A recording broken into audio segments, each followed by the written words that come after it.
دوستانی وارتان باش و بخیر بین بو دیداری ئەمڕۆ یەکەم دیداری ئەم ساڵ لە ڕۆژێکی باراناوی طبعاً دیداری ئەمڕۆمان تەرخان کراوە بۆ پرسی سیاسی یان بەشداری سیاسی ژن لە پەرلەمانی کوردستان و لە کایای سیاسیدا لە حیاتی سیاسی ئەحزابی سیاسی کوردستان بۆ ئەم مەبەستەش میوانداری بەڕێز دکتۆر لەیلا ئەمیرمان کردووە کە جنابیان دکتۆرای هەیە لە کۆمەڵناسی سیاسی و خۆشیەت پێشتر ئەندامی پەرلەمان بووە لە خولی سێیەمی پەرلەمانی هەرێمی کوردستان. دکتۆرە لەیلا کۆمەڵێک توێژینەوەی کردووە کە بەگشتی بۆمان باسی و توێژینەوەیان دەکات بەس بەگشتی باسی ئەو میکانیزمایان دەکات کە بۆ کاندیدکردنی بەرپژێرە ئافرەتەکان و کەمپێنی هەڵبژاردنیان چۆن بەڕێوەدەچێت. طبعاً ئەمە لە پەیوەندی بە ڕۆڵی حیزبە سیاسەکانی کوردستان و ژینگە و بنیادی کۆمەڵایەتی لە کوردستان. اینجا بەگشتم پێم وایە خۆی دواتر باستەوەرەکان دەکات بە کاملی کە چۆنە ئەوەکان تەحەدیات لەکوێیە دەرفەتەکان لەکوێیە چونکە بەس یەک قسەکەمان هەیە ئەمڕۆ ئێمە تۆزێک زیاتری کات دەدەینێن نزیکەی 30 دقیقە نیم سعات دواییش دەرگای گفتوگۆ دەکەینەوە بۆ پرسیار و وەڵام و ئینشاءالله هەر لە ماوەی 2 سعات محاضرەکە کۆتایی پێدێ و سیمینارەکە تەواو دەبێت. دەستان خۆش بێجا من مایکەکە پێشتر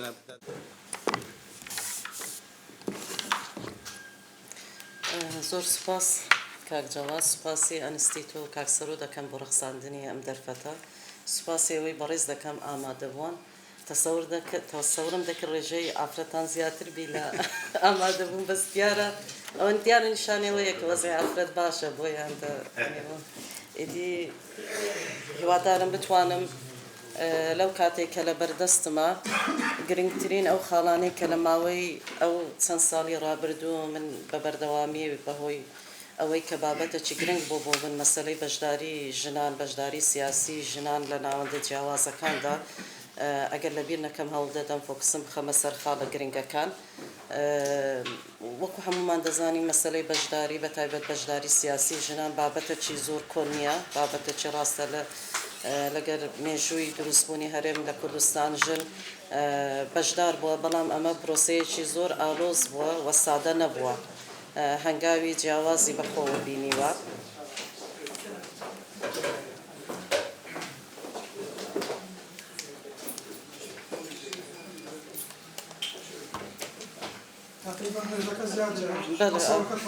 باش بوونە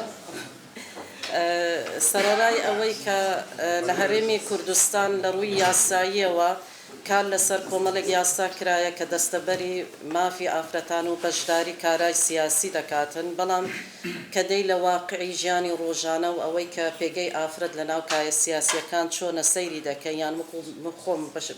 کە بەشێک بوویمە لەو ئافرەتانەی کە لە ناو کایەی سیاسی بەردەوام کارم کردیە ڕێگیری و گرفتی زۆر دەبینین. من لێرە دەمەوێ بۆ ئەوەی چوارچێوەیەک دیاری بکەین بۆ مناقشەکانمانە و بابەتانەی کە باس دەکەم فۆکسی من لەسەر بەشداری ژنان دەبیتن لە پەرلەمان، چۆن ڕێژەی بەشداری ژنان لە پەرلەمان چۆنە و پرۆسەیە چۆن بووە، میکانیزمەکان چۆن بووە و ڕێگریەکان چۆنە. لە پەیوەست بەو مەسەلەیەمە دەین دوو تەوەری زۆر سەرەکیمان هەیە کە دەین باسی دەکەین لەگە کۆمەڵک خاڵی دی کە باس لە میکانیزمەکە دەکاتن. دوو تەوەری سەرەکی ئەویش ڕۆڵی حیزبە سیاسیەکان لە کوردستان چۆنە لە مەسەلەی بەشداری سیاسی ژن و لە مەسەر پرۆسەی گەیشتنی ئافرەت بە پەرلەمان و دووەمیان ژینگە و بنیادی کۆمەڵایەتی هەرێمی کوردستان کە بەتایبەت لەو هەڵبژاردنانەی دوایی زۆر بەوازحی دیار بوو کە نەخشەی کۆمەڵایەتی و سیاسیەکە چۆن تێکەڵ بە یەکتری دەبیتن و ئافرەت چەند وەکو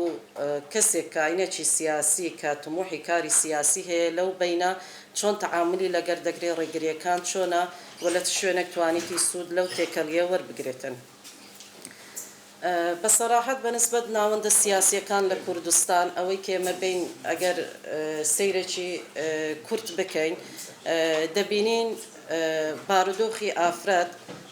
لە پەرلەمان بە بەراورد لەگەر حیزبە سیاسیەکان بە حکوومەت بە ناوەندە سیاسیەکانی تر باشتر بووە.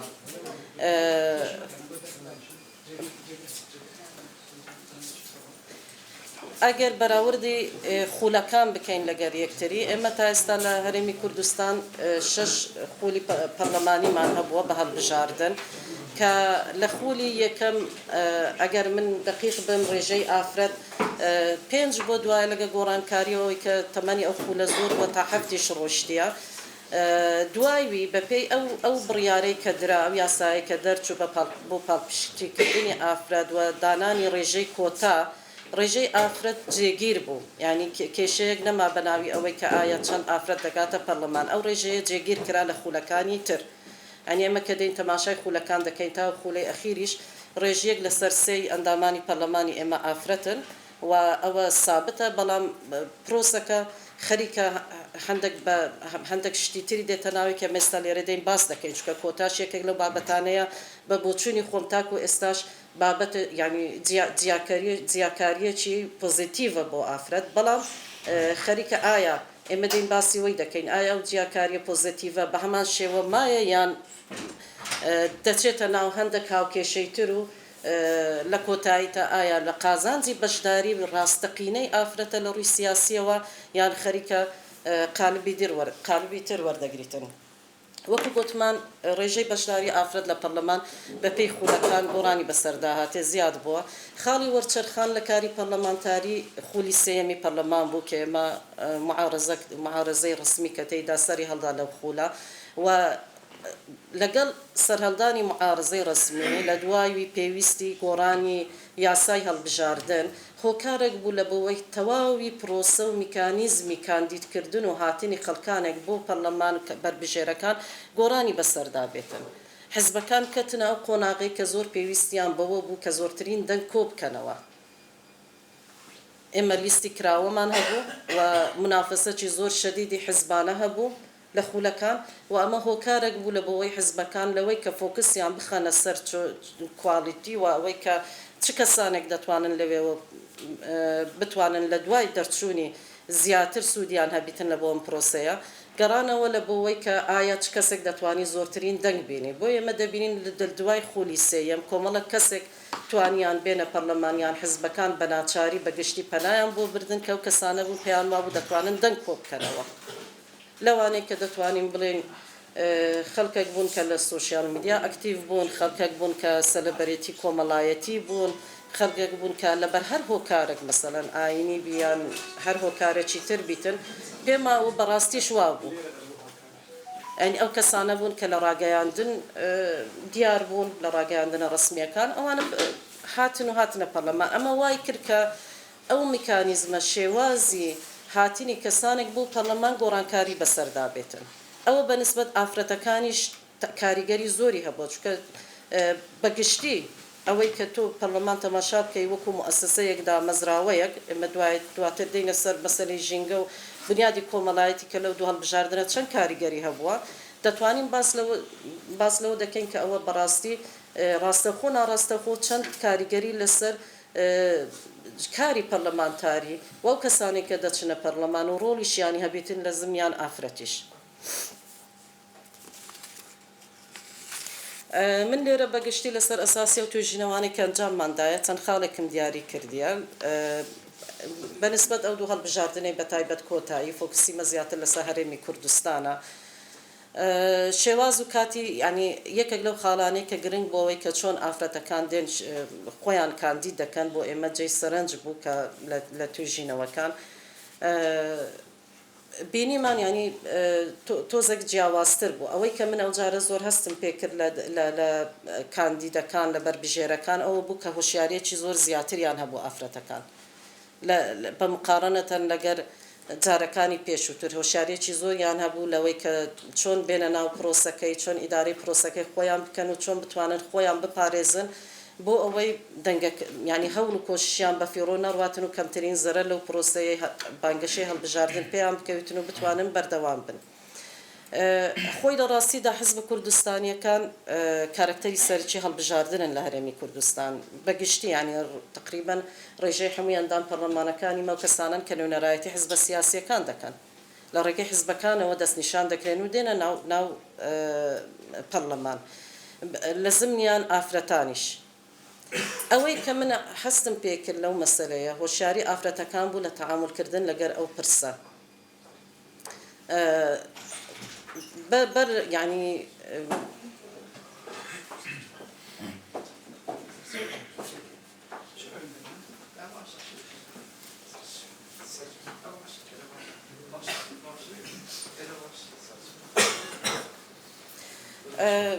لەو دوو هەڵبژاردنەی کۆتایی و لە هەڵبژاردنی هەرێمی کوردستان گوشارێکی زۆر لەسەر حزبە سیاسیەکان هەبوو بۆ ئەوەی زۆرترین ڕێژەی دەنگ کۆ بکەنەوە منافەسەکی زۆری سیاسی هەبوو کە ئەمە کاریگەری دەبوو بەداخەوە کە تاکو ئێستا کەش ئەمە پەرلەمانمان نەیتوانێ دەست بەکارەکانی بکە بە تەواوی بەڵام معادلاتی سیاسی یەکلا دەکردەوە بۆیە فۆکسی سەرەکی حزبە کوردستانیەکان لەسەر ئەوە بوو کە زۆرترین دەنگ بەدەستبینی وامە ئەوەش بۆ هۆکاری ئەوەی کە زۆرترین ڕێژەی بربژێر دیاری بکەن لە ناوچە جیاوازەکان لە ناو عشیرەتە جیاوازەکانەوە بە هەروەها بەنسبەت ئافرەتەکانی شەڕوەها ئێمە ناو عشیرەتمان هەیە عشیرەتێک لە شوێنێک 5-6 کەس بربژێر کرایە و ئەمە وای کرد کە منافەسەکی زۆر شەدید لە نێوان کاندیدەکان دروست بیتن لەو کاتێک کە فۆکسی حزبە سیاسیەکان لەسەر دەنگ بوو نەک لەسەر کاندیدەکان ژمارەیەکی کەم نەبی کە لەوانەیە حزبەکان پێیان زەروری بوو بیتن کە ئەوانە پێویستە بگەنە پەرلەمان بەڵام بەگشتی لەو پرۆسەیە ئەوانەی کە بربژێر بوون کە ڕێژەشیان زۆر بوو لە هەموو حزبەکان ئیدی خۆیان و توانایی خۆیان و ئەو کەسانەی ئەو ژینگەی کە لە دەوروبەریان بوو بە پێکهاتەی حزبی کۆمەڵایەتی بە دەرەجەی یەکەم هاوکار بوون لە بەوەی ئەوان بتوانن کار بکەن و دەنگ بەدەستبینن بەنسبەت کاتی ئەوەی کە بربژێرە ئافرەتەکان لەوەی کە هۆشیار بووینە زۆر زوو بچنە ناو ئەم پرۆسەیە و هەولیاندایە کە هەرزوو ئەوە هۆشیاریەک نیشان دەدا بەنسبەت ئافرەتان لە حەزی کاری سیاسی ئەوەی کە جیاوازە لەگە جارەکانی پێشوو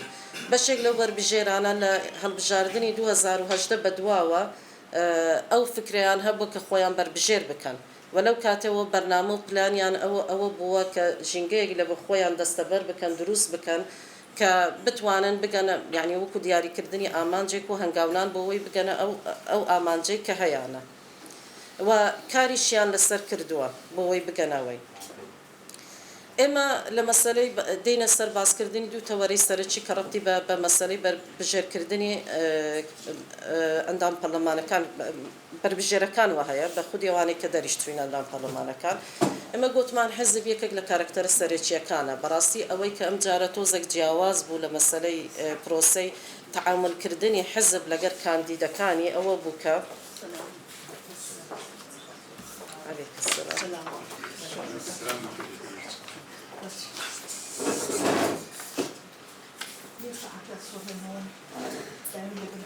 بخير بسر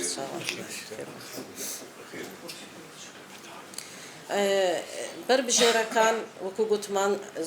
هەمویان تقریبان بربژێری حزبە سیاسیەکان بوون بە جیاوازی ئایدیۆلۆژیا حزبە جەماوەری گەورە و بچووکەکان ئەوەی کە زۆر زەق بووە ئەو جارە لە هەڵبژاردنەکان ئەوە بوو کەمترین ئەندامی ئەو ئافرەتانەی بەتایبەت کە ئەندامی حزبەکان بوون لە لاولەو هەڵبژاردنانە بوون ئەندام پەرلەمان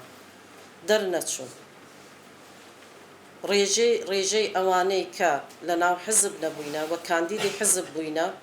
کە دەرچووینە زۆر زیاترە تقریبا ئەگە برێن ڕێژەیەکی تەواو نیێڕەهانیە ئەگەر یەک دووەک مەسەڵەن لە شوێنێک لە ناو ئەو بەبێ جیاوازی لە ناو هەموو حزبەکان ئەوانەی کە کادری حزب بووینە ماوەی 5 ساڵ و زیاتر تا 20 ساڵیش لە ناو حزبەکانی کوردستانی کاریان کردیە نەیانتوانی لەو منافەسەیە دەربچن لە بەرامبەر ئەو ئافرەتانە دەرچوون کە هەر لە زمنی ئەو لیستەی حزبەکان بووینە بەڵام لە ناو حزبەکان کاری سیاسیان نەکردیە هۆکاری ئەمە دەتوانین بۆ چەند هۆکارێک بگەڕێنینەوە و دەرهاوشتەی خۆشیشی دەبیتن یەکێک لە فاکتەرەکان ئەوە بوو کە حزبی سیاسی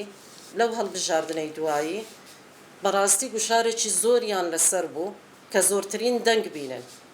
بۆیە زۆرترین کەسیان خستە ناو لیستەکان یعنی ئەوە شتێک نەبوو لەسەر ئاستی گشتی حزب تۆ بڵێ حزب بڕیاریدایە کە نابێ مەسەڵەن ئەو ئافرەتانە دەربچن نا زۆرترین ڕێژەی ئەو خەڵکە بەژن و پیاو کە کاندید کران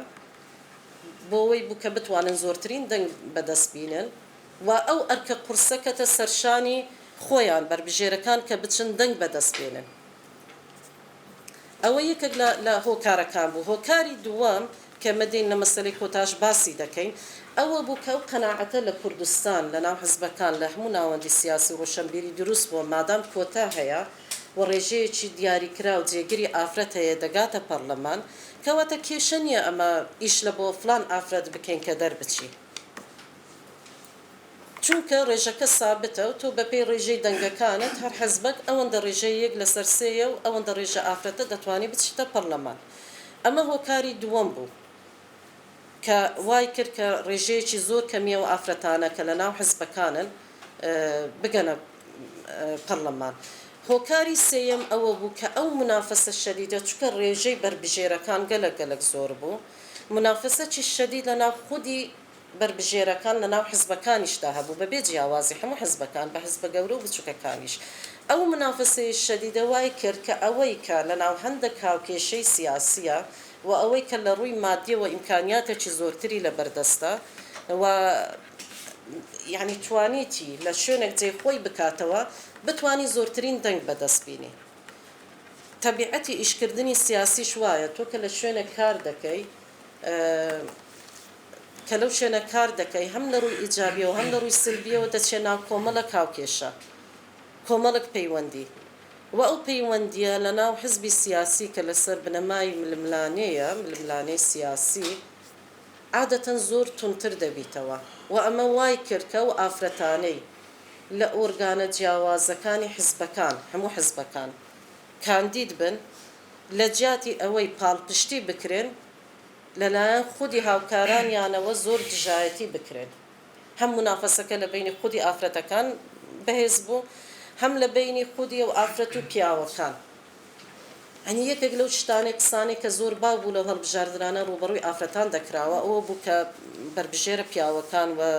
ئۆرگانەکان باشکرا باسیەوەیان دەکەێت ئەوە خۆ هەر دەردەچن کۆتاتان هەیە ئەسم باشکرا لە بانگەشەی دەگوترا یعنی کە لە ناو خەڵک دەنگ بێ ئێمە بدەن پیاوەکان ئافرەتەکان هەر دەردەچن پێویست ناکە دەنگیان بدەنێ. ئەوە کە دەینە سەر باسی کۆتا باس لەوە دەکەین کە چۆن پێگەی ئافرەت لە ناو پەرلەمان و لە ناو کاری سیاسی زۆر لاواز دەکات و بەڕاستی دەبی پێداچوونەوە بە مەسەلەی کۆتادا بکرێتن چۆن مامەڵەی لەگەر بکرێت. ئەم بارودۆخە لە ناو حزب بەڕاستی بەنسبەت خودی ئەو ئافرەتانەی کە کادری حزبی بووینە زۆر ماندی بووینە ویستیتیان لە پرۆسەیەکی لە خۆپێگەیاندن لە پرۆسەیەکی سیاسی لە ناوەندێکدا مەزراوەیەکی سیاسی پێ بگەن و بێنە پێش بێئومێدیەکی زۆری لەلایەن دروست کرد. بە تێکڕای ئەوانەی کە بەشدار بوون لەو پرۆسەیە پێیان وابوو هیچی دی چیتر لە هەرێمی کوردستان ئەوەی کە تۆ خۆت ماندی بی و ئەندامی حزبێکی سیاسی بی کاری تێدا بکەی زامنی ئەوە نییە کە تۆ بتانی کە پێش بکەوی، بەعکسەوە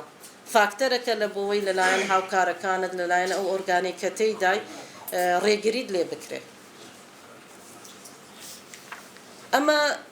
لەلایەکی ترەوە دەرهاوێشتەی درێژخایەنتری هەیە کەوا لە ئافرەتان دەکاتن لە حزبە سیاسیەکان دوور بکەونەوە، چه ئەوانەی کە تێدانەوایان لێ بکاتن دەربچن لەو کایەیە، چه ئەوەی کە ئامۆژگاری ئافرەتانی تر بکەن کە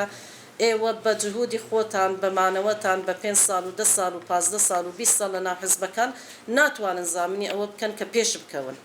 ڕێگریەکان زۆرترن و ئەوە ئەم واقعە بەنسبەت هەموو حزبە سیاسیەکان لە کوردستان بە ڕێژەی جیاواز ڕاستە. خاڵی دووەم کە لە مەسەلەی بەشداری سیاسی بۆ بەشداری ئافرەت لەو هەڵبژاردنانە بەڕاستی زۆر جێی سرنج بوو، مەسەلەی کاریگەری عەشیرەت بوو. ئێمە دەزانین عەشیرەت بەردەوام لە کوردستان کە کۆمەلگا یعنی بنیادی کۆمەڵایەتەکەی ژینگە کۆمەڵایەتەکەی وایە عەشیرەت بوونی هەبووە بە درێژایی خولەکانی پەرلەمان بەرەبەرە خەریک بوو ئەو مەسەلە کاڵ دەبەوە کە تۆ کاندیدی عەشیرەتەکانت هەبیتن و لە ڕێگەی ئەوەوە بیانەوێت دەربچن. بەڵام لە هەڵبژاردننی ئەخیری ئەو مەسەلەی وەکو شەپۆڵێکی زۆر تند هاتەوە وەسەتی سیاسی و ژیانی سیاسی حزبەکانی کوردستان. هۆکارەکانی لەوانەیە چەند هۆکارێک ئەمە لێرە بتوانین بە کورتی باس بکەین. ناسەقامگیری باری سیاسی لە هەرێمی کوردستان، خراپی باری دارایی، قەیرانە یەک لە دوایەکەکانی سیاسی، نەمانی متمانە بە حزبەکان و یعنی جێبەجێ نەکردنی هەموو ئەو بەڵێن و وعدانەی کە لە خولەکانی پێشوو بە خەڵک دەدرا لەلایەن کاندیدەکانەوە و لەلایەن حزبەکانەوە کە ڕێژەیەکی زۆر زۆر کەم توانرا جێبەجێ بکرێ. ئەمە وای کرد کە ژنگەیەکی وا دروست ببیتن خەڵک نەیهەوێ بەشداری بکاتن. بۆیە حزبەکان ناچار بوون بۆ ئەوەی ڕێژەی بەشداری وەکو خۆی بهێننەوە زیاد بکەن و دەنگی پێویست بهێنن بۆەوەی زۆرترین کورسی بهێنن، پەنایان بۆ عەشیرەتەکان برد. عەشیرەتە بەپێی ناوچەکان، تەریقەتە، کەسانی ئاینیە، پەنایان بۆ بردن. لێرە مەسەلەی پەنابردن بۆ عەشیرەت تەنیا بابەتێکی وها ڕاستە. مەسەلەن ڕێژەی یەک فەرقە بوو لە عەشیرەتەکان. مەسەلەن پێشتر لە انتخاباتی پێشوو لەوانەیە تۆ کەسەکەت دەدیت کوڕی ئەو سەرۆکی و عەشیرەتە بوو کە کاندید دەکرا، بەڵام ئەو جارە تۆزێک جیاواز بوو، خەڵکێک بوو کە خەڵکەکی مەسەلەن زۆر دیاریش نەبوو لە ناو عەشیرەتەکان، بەڵام مەرجەکانی تێدا بوو، عەشیرەتەکان کاندیدیان کردن. و ئەوەی کە حزبەکان کردیان زۆرترین ڕێژەی کاندیدەکانیان لە ناو عەشیرەتە بوو، 5 تا 6 تا زیاتری کاندیدی هەبوو لە وەختێک کە هەموو دەمانزانی کە ئەو ڕێژە کاندیدە دەرناچن، بەڵام بۆەوەی زۆرترین دەنگ کۆ بکەنەوە و بۆەوەی لە ناو خودی عەشیرەتەکان ئەگەر تەنانەت منافەسەش دروست بیتن، دەنگەکان بە فیرۆنەتی بۆ ئەو لایەنە سیاسیە بێتن. ئەمە وای کرد کە عەشیرەت وەکو کارکتەرێکی زۆر زۆر سەرەکی لەو هەڵبژاردنانە خۆی زەق بکاتەوە. لێرە لە مەسەلەی پەیوەست بە مەسەلەی ئافرەت چەند کێشەیەکمان دەبیتن، چکە بۆ من پرسیارێک بوو لە دوای هەڵبژاردننی ئەخیری پەرلەمان. پارە دەزانن دەورێکی زۆر زۆر گرنگی هەبوو لە مەسەلەی دەرچوونی خەڵکێک کە بە یعنی هەتا گەشتە ئاستی $1,000,000 لە هەڵبژاردنەی سەرفی کرد، خەڵکەکی دەوڵەمەند بەشداری کرد و دەرنەچوو. پرسیار بوو بۆ خودی من بۆ ئەو کەسانە کە ئیمکانیەتێکی مادی زۆریان هەیە و حزبەکانیش دەستنیشانیان کردن بۆ دەرنەچوون لە وەختێک کە پارەیەکی زۆریشیان سەرف کرد، کەمپەینی خراپیشیان نەبووە. کە چوینە ناوردەکاری مەسەلەکەی بۆمان بەدەرکەوت کە لە هەڵبژاردنەکان تقریباً وەکو تەحالوفێک ڕێککەوتنێکی ناڕەسمی دروست ببوو لە بینی لایەک عەشیرەتمان هەیە، لایەک وەکو حزب لەسەر ئاستی حزب بڕین بە بڕیاری حزب، بەڵام ئۆرگانەکان و کەسە پلەدارەکان لە ڕووی سەربازیەوە بێتن کە مەسەلەن تۆ مەسەلەن لەوانەیە خەڵکەکەت هەیە لە عەشیرەتێک لیوایەکەت هەیەوە هەیە. پێک هات ڕێککەوتنی نێوان ئەوانە بڕیاری لەسەر ئەوەدا کە کامەیەکە لەو بەربژێرانە دەربچن بە ئیمکانیاتی بەشەری و مادی زۆریان خستە بەردەستیان. بۆیە دەبینین لە کاندیدەکان بە پیاوەکانیشەوە ئەوانەی کە ئەو پاڵپشتیەیان نەبوو نەیانتوانی دەربچن، بەڵام ئەوانێک کە ئەو پاڵپشتیان هەبوو توانیان دەربچن. لێرە کێشەکە بۆ ئافرەتان چییە؟ جارێ ئافرەت یعنی بەڕاستی قورسە بتوانێت بچتە ناو هەندێک هاوکێشە بەپێی ئەو ژینگە کۆمەڵایەتی کە هەیە، ژینگە سیاسی کە هەیە، بتوانین جێخۆی بکاتەوە. چونکە چوونە ناو ئەو هاوکێشانە تەنیا ئەوە نییە ئامانجەکە دەرچوونی ئەو کەسەبی، لەوانەیە دوای ئەوە کۆمەڵک داواکاریشانی ئاراستەی ئەو کەسانە بکرێن کە دەرچوینە و ئەمە کارەکە بۆ ئافرەتان قورستر دەکات. تەبیعەتی عەشیرەتی شوایە تا ئەو کاتێک کە مەسەلەن تۆ پیاوەکە بیتن کە پاڵپشتی بکاتن، یان بەنسبەت ئافرەتەکانش کەسە کە زۆر زۆر بەهێز بووە، تۆ ناچی پشگیری کەسانێک بکەی کە دڵنیانی لەوەی کە دەردەچن، یان ئایا دڵنیانی لەوەی کە دەرچوونی لە خزمەتی ئەو هاوکێشەیە دەبیتن یان نا. بۆیە ئەوە خەلەلێکی تر بوو بەنسبەت ئەوانەی کە کاندید بوو بەنسبەت ئافرەتەکان لەو هەڵبژاردنانەی دوایی. ئەگەر بینە سەر باسکردنی مەسەلەی کۆتا، بەڕاستی من بەش بە حاڵی خۆم تاکو ئێستاکەش پێم وابوو کۆتا جیاکارێکی پۆزتیڤە کە زۆر پێویستە، چکە هەر بە یەک پرسیارێمە دەتوانین وەڵامیەوە بدەینەوە کۆتا پێویستە یاننا بێنە بەرچاوتان ئەگەر کۆتا نەبی ئایا حزبەکان دەتوانن ئەو ڕێژەیە ئافرەتە بگەینە پەرلەمان و ئەگەر ئایا ئەو نیەتەیان یعنی ئایا ئەو نیەتەیان هەیە واگەر ئەو نیەتەیان هەبی دەتوانن بە پێی پێکاتەی کۆمەڵایەتی سیاسی ئابووری کوردستان ئەو ڕێژەیە ئافرەتە بگەینن دڵنیام کە ئەوە ناکرێت چکە لەو دژایەتی لەو ژینگە کۆمەڵایەتیە کە زاڵە بەسەر کوردستان لە ناو کایەی سیاسیش و حزبەکانیش ینی ئەو تێگەشتنە پیا و سالاریە زۆر ڕێگر دەبێتن لەوەی کە ئافرەتان بتوانن بەو ڕێژەیە بێنە پەرلەمان بەڵام لێرامە کێشەیەکی ترمان هەیە کۆتا سابتە ڕێژەکەی ڕێژەیەک ئافرەت دەگەنە پەرلەمان بەڵام مامەڵەکردن لەگەر کۆتا لەگەر ئەو ڕێژەیە ئافرەتە لەگەڵ ئەوەی کە چ جۆر مەسەڵەن چێ دەگات دەتوانی ئەو کورسیانە پڕ بکاتەوە بەڕاستی بۆ ئێستا جێی پرسیارە تۆ کە مەسەڵەن حزب لە ناو حزب وەکو باسمان کرد ڕێژەیەشی زۆری ئەوانەی کە کادر بووینە ناتوانن دەربچن و کەسانێک دەردەچن کە لە ناو کۆمەڵە کاوکێشە جێیان دەبیتەوە نەک بەمانایەوە ئەوانە کە کەسی باش نەبن بەڵام بە هەر شێوەیەک لە شێوەکان جێیان بوویتەوە ئەگەر بە ڕێژەیش بیتن چ لە مستەقبەلی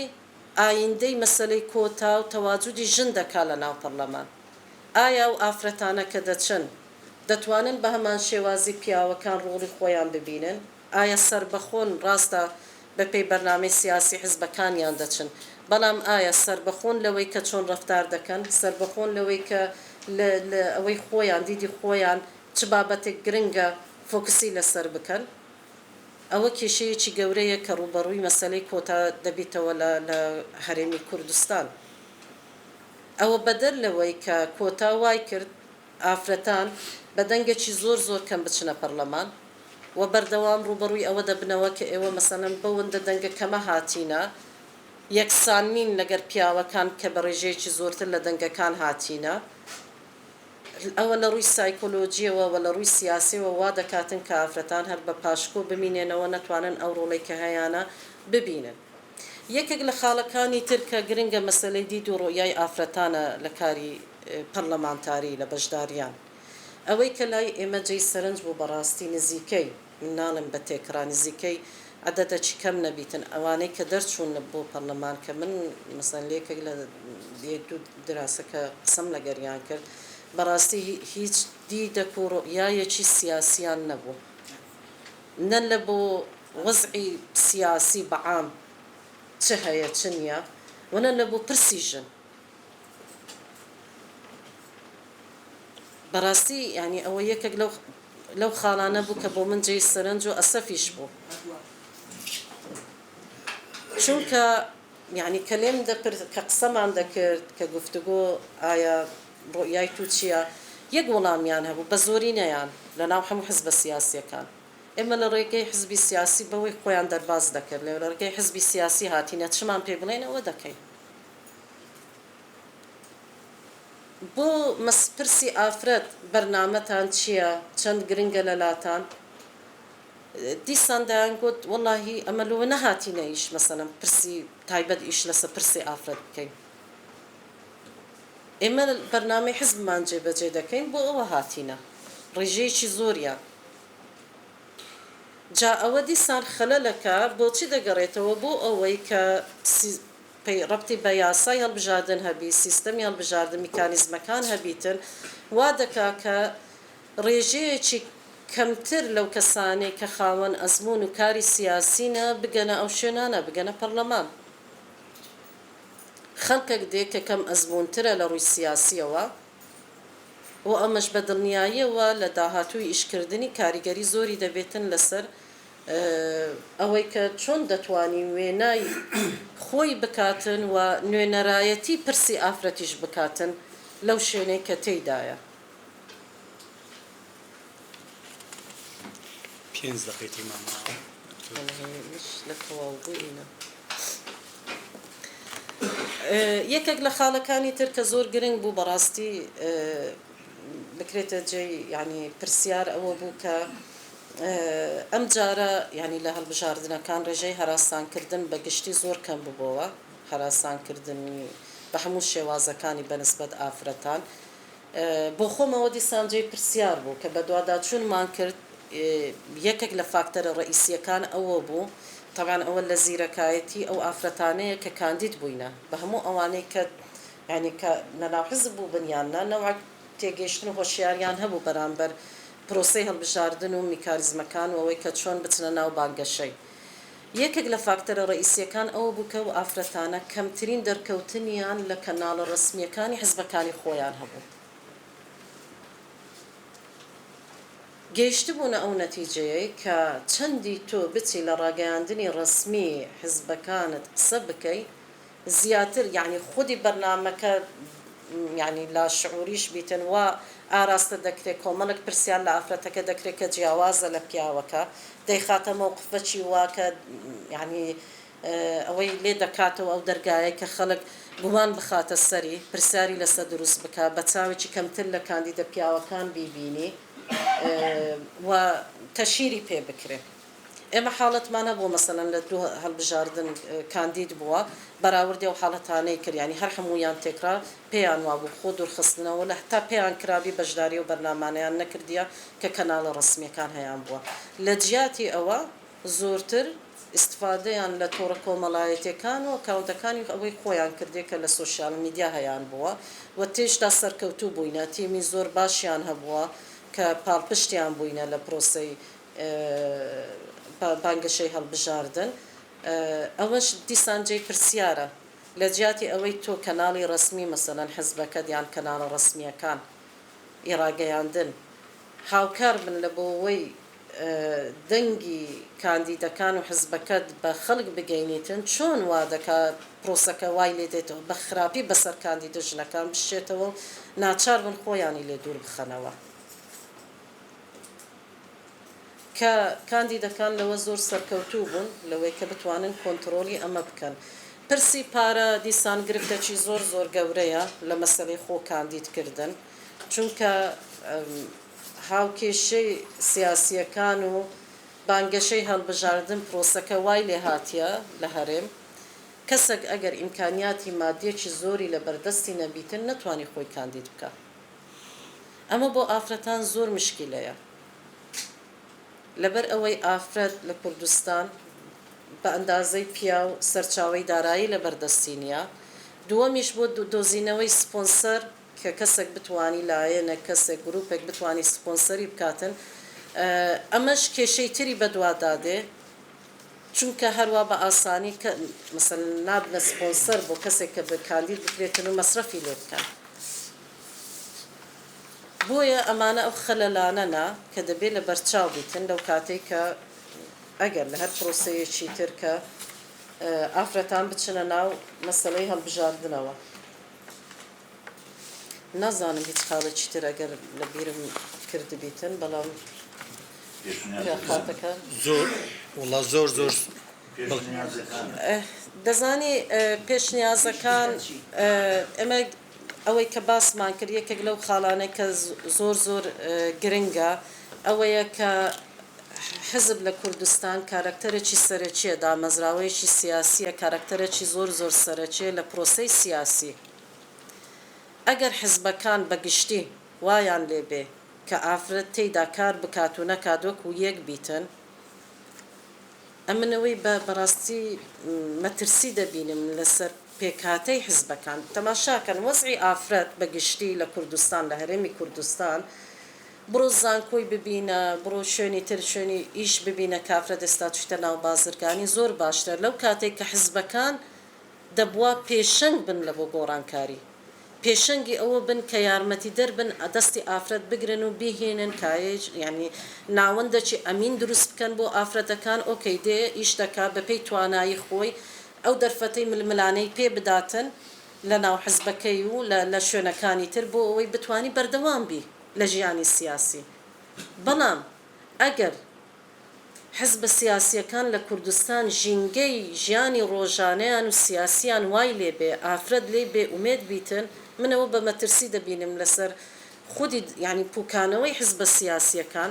و مەسلەی چوونی ئافرەت بۆ ناویان چونکە ئێستا حزب نەک پێشەنگە ئاستەنگە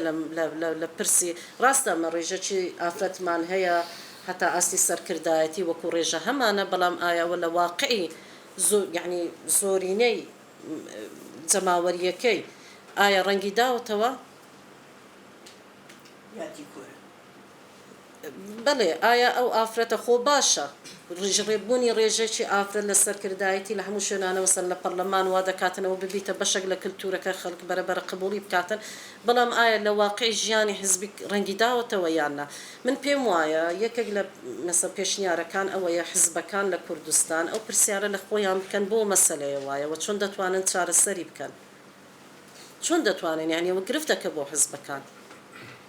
لەو وەختەی کە ئافرەت زۆر بەگشتی لە هەرێمی کوردستان بەرەو پێش دەڕواتن شوێن قەنجەی دیارە لە زۆر شوێن بۆ دەبێ حزبەکان لە جیاتی پێشرە و ببنە ڕێگر دووەم مەسلەی ئەو کاریگەری عەشیرەت بنیادی کۆمەڵایەتی تۆ کە دەی هاوکێشەکان وا لێ دەکەی نەک تەنیاوە بەنسبەت خودی ئافرەتەکان دەبیتە کێشە بەنسبەت کاندیدە پیاوەکانیشە و مەعاناتەیان هەبووە و ئەوە یەک دەرەنجامی هەیە ئەوەی کە ئێمە لە جیاتی ئەوەی پەرلەمان وەکو دامەزراوەیەکی مەدەنی باڵاترین دەسەڵاتی تەشریعی هەوڵ بدەین زیاتر شوێنی خۆی بگریتن بە سیستەماتیک ئیش بکاتن ئاستەکەی دادەبەزێنین لە بۆەوەی بکەویتە ژێر ڕەحمەتی چ ئەو هاوکێشانە و ئەتو خەڵکانێک بتوانن بگەنە پەرلەمان کە ئەو باگراوەندەیان هەبیتن یان ئۆکەی ئەوانی تێدا بیان ئەوانن کە هاوکێشەکان ئاراستە دەکەن دیسانەوە پرسیارەکە لەسەر خودی ئەو مؤسسەی و دەبی پێدا بچیتەوە دەبی هەوڵ بدەین لەو پێکات لەو مەسلەیەی دەربچین مەسلەی کۆتا دیسان بەڕاستی پرسیارە من بە قەناعەتی خۆم ئەگەر کۆتا نەمینێ حزبەکان ئەو نیەتەیان هەیە واگەر نیەتیشیان هەبی ناتوانن ئەو ڕێژەیە ئافرەتە بگەینە پەرلەمان بەڵام چۆن حزبە سیاسیەکان وا دەکەن ئەو کۆتایە بە کۆتای خۆیان ببینێتەوە نەک بچێتە ناو هاوکێشەی تر مەسەڵەن تۆ کە ئەندامی پەرلەمانی ئەو حزبەی نەک هاوکێشەی تر پارێزگاری لە مەسەلەی کۆتا بکەن من تەسەور دەکەم ئەگەر مەسەڵەن کۆتا وا دابنین نەمینێ منافەسەکە شەدیدتر دەبی و ئەمە وا دەکار ئەو ئافرەتانە دەرفەتی خۆ دەرخستنیان هەبی بەلایانی کەمی مەرجنێ لە یەکەم هەڵبژاردن و دووەم وەختەی زۆری دەبێتن کە تواناییان هەیە کە بتوانن جێپەنجیان دیار بیتن لە ڕووی معرفیە لە ڕووی سیاسیە باگراوەندیانە بەڵام ئەوە پرۆسێکی درێژخایەنە بۆیە لێرە بەنسبەت مەسەلەی کۆتا من ئەگەر برم حەلەکەم پێیە حەلی کۆتایی بەڕاستیەوە پرسیارە ئایا کۆتا بمینێ بەو شێوازە باشە یاننا چۆن دەتوانی کۆتایەکەی بکەیەوە کۆتای لایەنە سیاسیەکان و لە قازانجی ئافرەتان دابی بەڕاستی و کۆتایی ژنان و لایەنە سیاسیەکان بیتن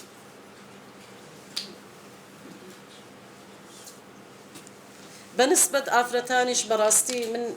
گەشتبینم ئافرەت زۆر ئێستا مەسەلەی بەشداریکردن حەز دەکا بەشداری بکە و ئەو حەزەی هەیە بەڵام ئەوەی کە گرفتە ئەوەیە کە تۆ بتەوێت لەو ژینگە سیاسی کۆمەڵایەتیە متەشەنجە پڕسراعە بتەوێت بەشداری بکەی زۆر گرنگە بۆ ئافرەت بتوانی خۆی بگەینیتەوە ئاستەی تا لە ڕووی فکری و معرفی و تواناییەکانی تا بتوانی لەو منافەسانە جێی ببیتەوە ئێمە خەڵکمان هەبووە کە دەرچووە ینی هیچ باگراوندێکی ئیشی سیاسی نەبووە لە هەڵبژاردنەکانیش دەرچووە ئێوە چۆن دەتوانیتن بەڵێ چۆن دەتوانی ئەو ئافرەتە نوێنەرایەتی خۆی ئافرەتان و حزبەکەشی بکە زۆر زەحمەتە بەڕاستی زۆر زەحمەتە ینی دەورێکی زۆر لاوەچی دەبینیتن و دەبێتە پاشکۆ و دەبی بەو دەورە لاوازێک کە لە بۆی دیاری دەکرێتن ڕازیبی ئەوە کێشێکی گەورەیە من ومێت دەکەم هیچ خاڵەکەم لەبیر نەکردبی سوپاس بۆ کاتتان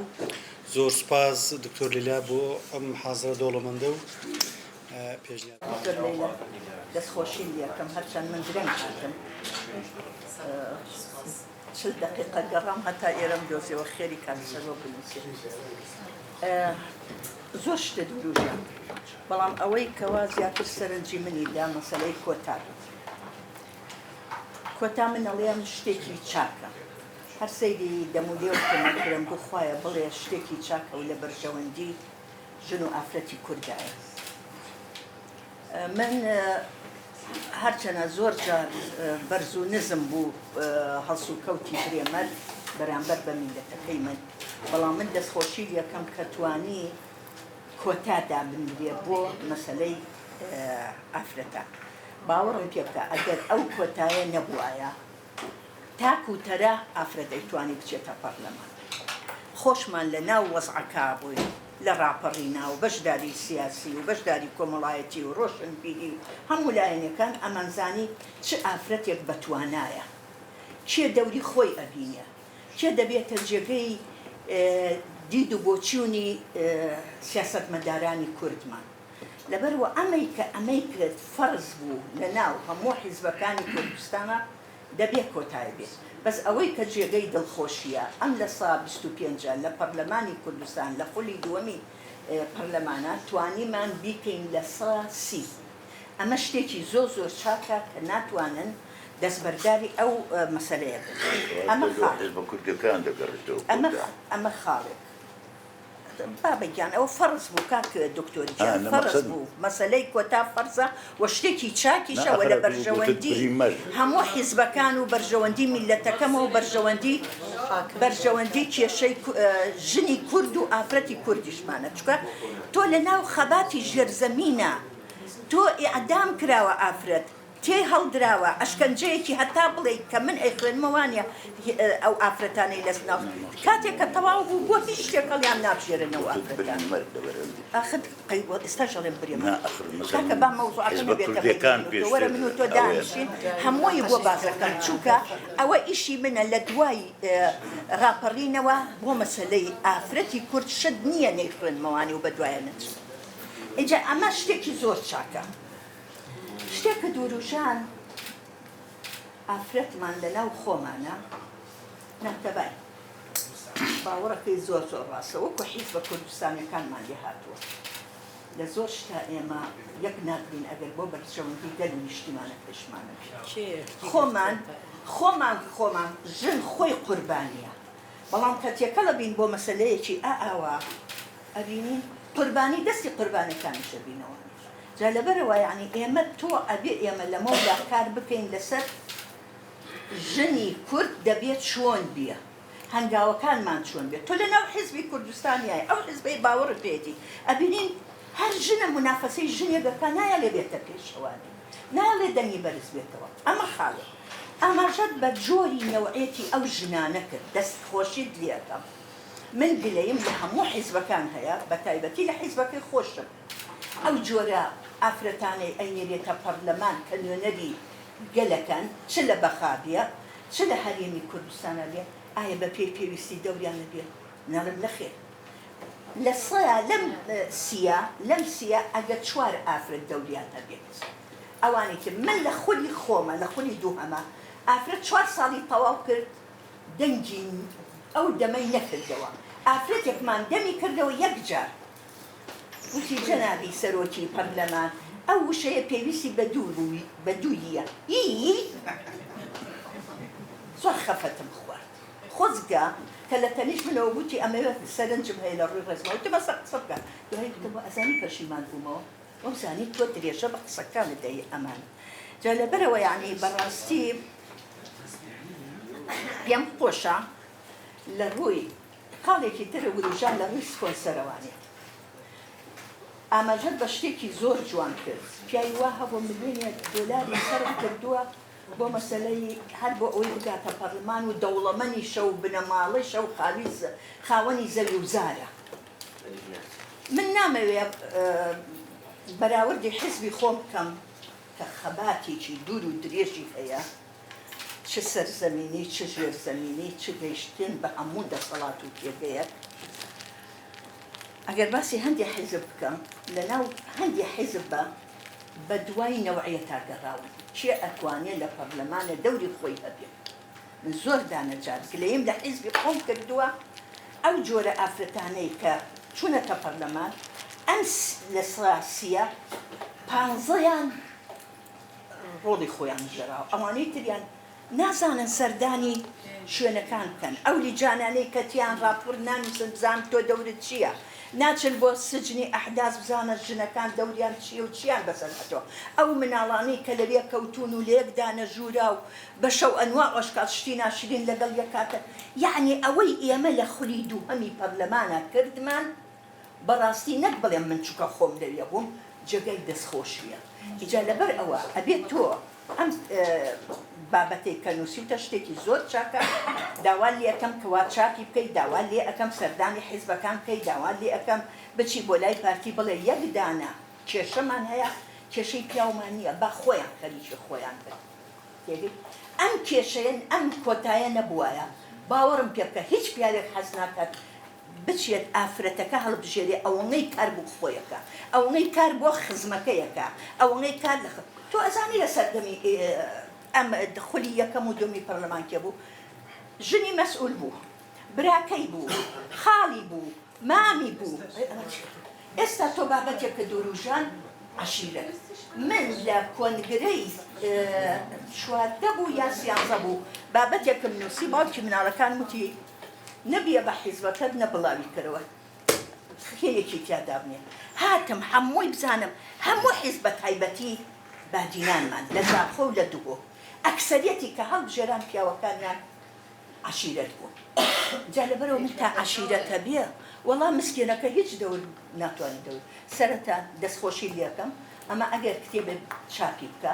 ئەگەر جورئەتت هەیە سەردانی حیزبەکان و سەرۆکی حیزبەکان و جێگرەکان و ئەنجامی مەکتەبی سیاسی بکە بڵێ ئەمە ئەوەیە کە ئێوە ئەبێت دەستخۆشی لە من بکەن کە من ئەمەم کردووە کاتان لێکەم کاتی ئەوە شاتۆ بەڕاستی هەموو حیزبەکان بە خۆیانە بچنەوە لە ڕووی هەڵبژاردننی نەوعەتی ئەو ئافرەتە ئەو ژنە ئەو کچەی ئەچێتە پەرلەمان باگراوەندی ڕۆشنبیری چییە چونکە پەرلەمان شوێنی تەشریعیە شوێنی مناقەشەیە شوێنێکە ئەرکێکی نیشتیمانی و نەتەوەی لەسەر چامی تۆیە دەستخۆشی لێ دکتۆرە دەستخۆش قسەکان وەڵا ڕاستەکەی من لە قسەکانم یەک خاڵم لەبیر چوو جەنابەت بەبیرت هێنامەوە ڕۆڵی ڕێکخراوەکانی ئافرەتان لە پاڵپشتیکردنی کاندیدا ئافرەتەکان ئەو منافەسەی کە جەنابەت باز دەکەی دژایەتی بەڕاستی ئەوە یەکێک لەو خاڵانە بوو کە گرفتەکی زۆر بوو چونکە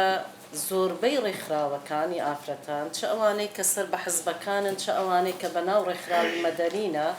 لەو مەسەلەیە زۆر ئەهمال بووینە نەیانتوانیوە ئەو ڕۆڵە ببینن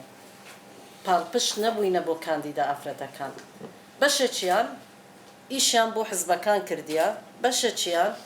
ئیشیان بۆ ئەو کاندیدانە کردیە کە لەناو ئەو هاوکێشانە بووینە و بەتایبەت بۆ پیاوەکان یعنی مە باس کرا کە ڕێکخراو هەیە بە کاملی کاری بۆ کاندیدی پیاو کردیە لەبەر بەشێک لەو معادلەی کە باسمان کرد لە وەختی هەڵبژاردن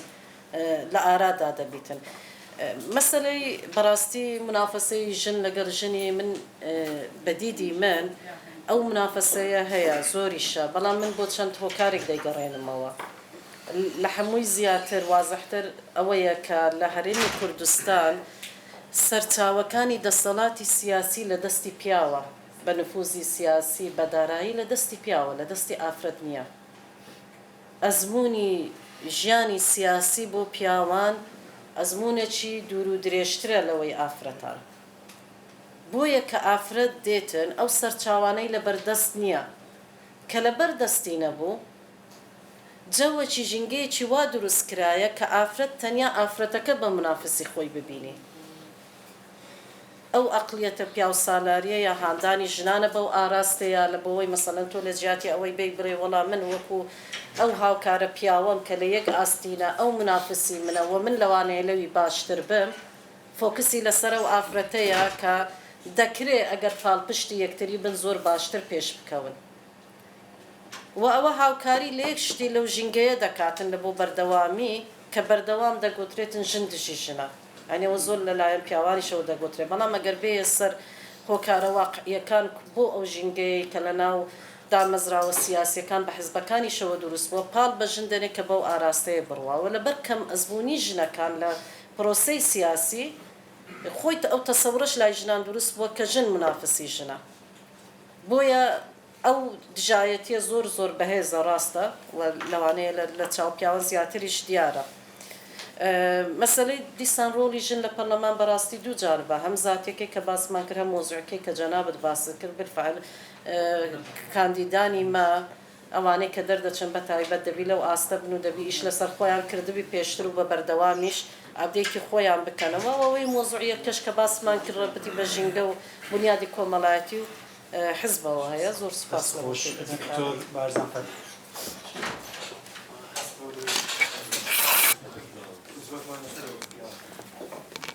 زۆر سپاس وڵی من سێ خاڵ دێتەوێ ئاماژەی پێکردنەکەم ڕاستت فەرمووی ینی لە ڕووی ئەو انتخابە زۆر بە مادی کرابوو ینی حتا وای لێ هات چونکە ئێمە زۆربەی ئەوانە لێ دانیشتوونە تاوعی انتخابەکەمان دەکرد و لەناو کەمپینەکان بووین ینی لایەنە مادیەکە هاوشانی و بەهێزتری لایەنە عەشایریەکە و حیزبیەکە دەڕۆی ینی زاری وە هەوە حیزب مەبەستی بۆ کەسێک دەرچێت بەڵام لایەنە مادیەکە ڕێگر بووە یەکێک لە عەشرێتە زۆر گەورەکان 5 کاندیدی هەبووە کاگالیوانیا کاندیدەکانی دەرنەچوونە بەڵام کەسێک بە لایەنی مادی ینی گەورەترین حیزبی کوردستان سێیەکەمەکەی ینی من بە بەڵگەوە لەلامە بە زەبری مادە دەرچوو ینی ئەساسی توانە و باگراوند و مادیبوونی حیزبی نەبووە باشە خەڵکیش هەبووە هەموو ئەو مواصفاتانە تێدا بووە یەک دیناریشی لە انتخابات سەرف نەکردووە یعنی وەکو پێدانی پارە 10,000 دەنجی هێناوە دەرنەچووە ڕاستە لایەن مادیەکە زۆر تەسیریە بووە انتخابات زۆر بەمادی بەڵام لە مۆزوعی کۆتا بەڕاستی من کێشەمان هەیە ینی لە کۆتا پێم خۆشە هەم ئافرەتان هەم پیاوانیان بە مشتەرەک دراسە بکرێەوە بابەتە ئێمە وەکو عیلاجی طبی کە سیستمی کۆتایەکە بۆ ئەو هاتووە کە نوێنەرایەتی نیوەی کۆمەڵگا بکرێت کە ئافرەتە بەڵام دکتۆر هەندا بەڕێست و دکتۆرە شکریە و ڕێزان هەندێکی لێرە ئەندا پەرلەمانی ئافرەت بوون بە سیستمی کۆتا چۆتنە پەرلەمان وانە ئایا چەند ئافرەت توانیوێتی توانیوێتی کە نوێنەرایەتی ئەو نیوە پێکاتەیە بکات ینی دەکرێت چەند بەڵگەیەکمان بدەنێکە ئەو ئافرەتانە چونکە ئەو ئافرەتانێک کە چوونە لەسەر حیسابی دەنجی پیاوانیش چوونە ینی پیاوی وە هەبووە نزیکەی 20,000 دەنج هێناوە ئافرەتێک بە چەند سەد دەنگێکەوە چووکە ئەوشیان دیسانەوە نادادپەروەری جێندەریە وانە سێم خاڵ کە چاوەڕێم دەکرد بۆ خاڵی یەکەم باسی بکەیت مەسەلەی ئەو دیاردە پۆپۆلیستی و شێوازی ڕوخسار و جوانی ئافرەتەکان و ئەو مەرجەیە باوەڕت هەبی ئەو مەرجەیان وەکو مەسەلەی مادیەکە هاتە لە ئەولەویەت هاتپلەیەکە تۆ تەماشای کاندیدەکانی پارتی وێچێتی بکە هەموو ئافرەتانە دەرچوون کە شێوە ڕوخساریان جوان بوو لەگەڵ ڕێزم ینی ئەوە شتێکی ئاسایی بەڵام ئەو وەکو مەرج وەرگیراوە لە دهۆک ئەمە بە هەمان شێوە بووە لە کەرکووک بە هەمان شێوە بووە لە هەولێریش بە هەمان شێوە بووە بڕۆ سەیری وێنەکانی بکەن يعني آية بو مسألة نوێنەرایەتی بۆ مسألة دکتۆرە لەیلا بۆ مسألەی نوێنەرایەتی نەتەوەیەک لە بەغدا شێوە و ڕوخسارەکە گرنگ بوو یان ئاستی هۆشیاری و پسپۆرت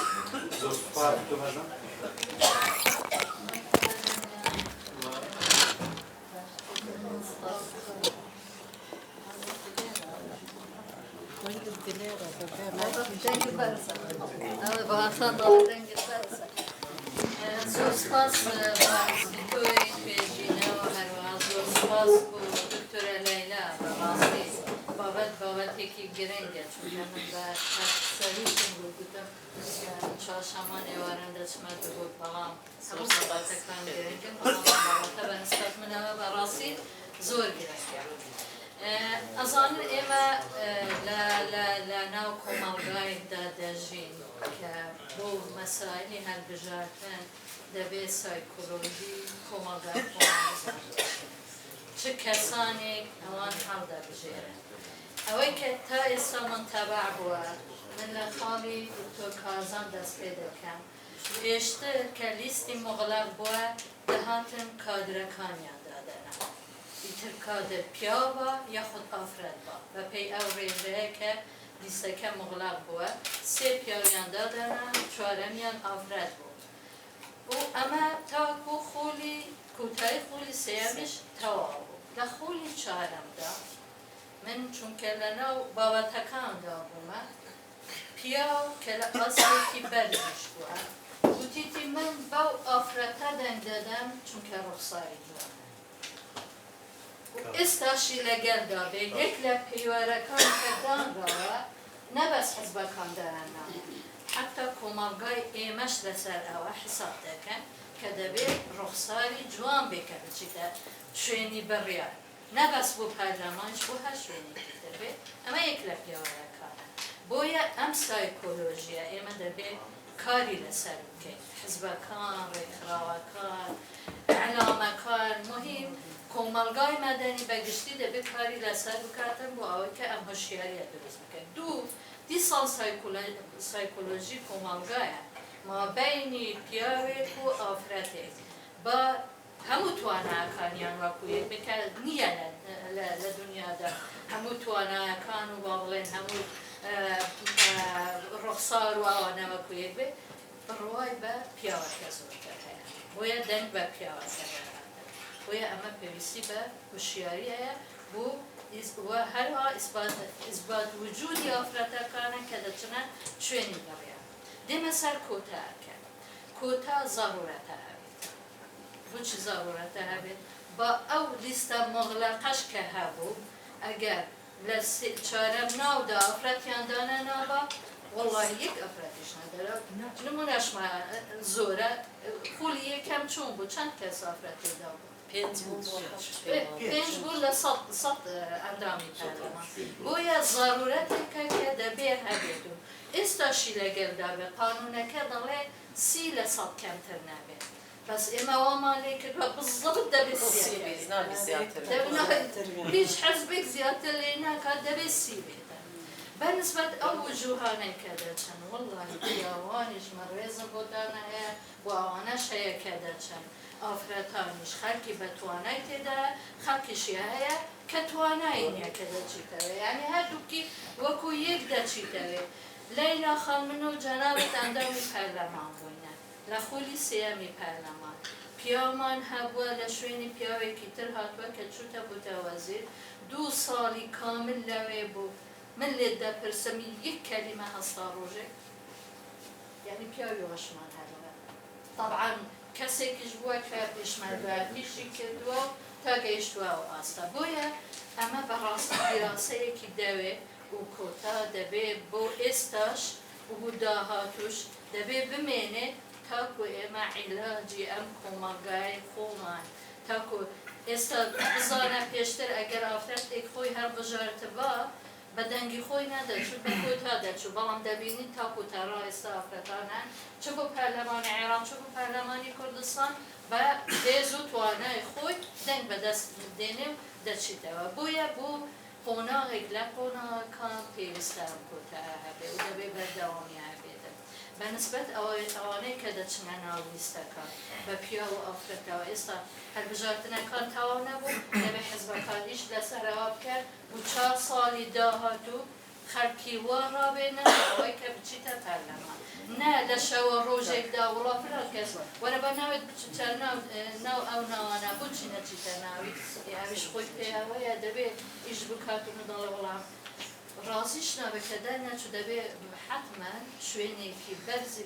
بدەنێ وەزیر بێ وەکیل وەزارەت بێ مدیر عامێک بێ هەرچێک بێ چونکە خۆی هەڵبژاردووە بەنسبەت ئەوانەی کە دەرچوون بە توانای مادی وەڵاهی من باش دەزانم خەڵکێک هەبووە نە بە ملیۆنان دۆلار بە 2 ملیۆن و 3 ملیۆن دۆلاریشی سەرف کردووە کە دەرچوو بەنسبەت ئەو ڕێژەیە کە چوونەوە قانونی هەڵبژاردنیش دکتۆرە ڕاستە برێمێ دەستی هەبوو بەس ڕێکخراوەکانی ئافرەتان حەزبەکانیش دەستیان هەبوو پێشتر یا پاشتر پێشتر دەنگەکە گەیشتوتە بەر دەستی بریمەر لە هەرێمی کوردستان من خۆم دەزانم ئێمە وەکو ڕێکخراوەکان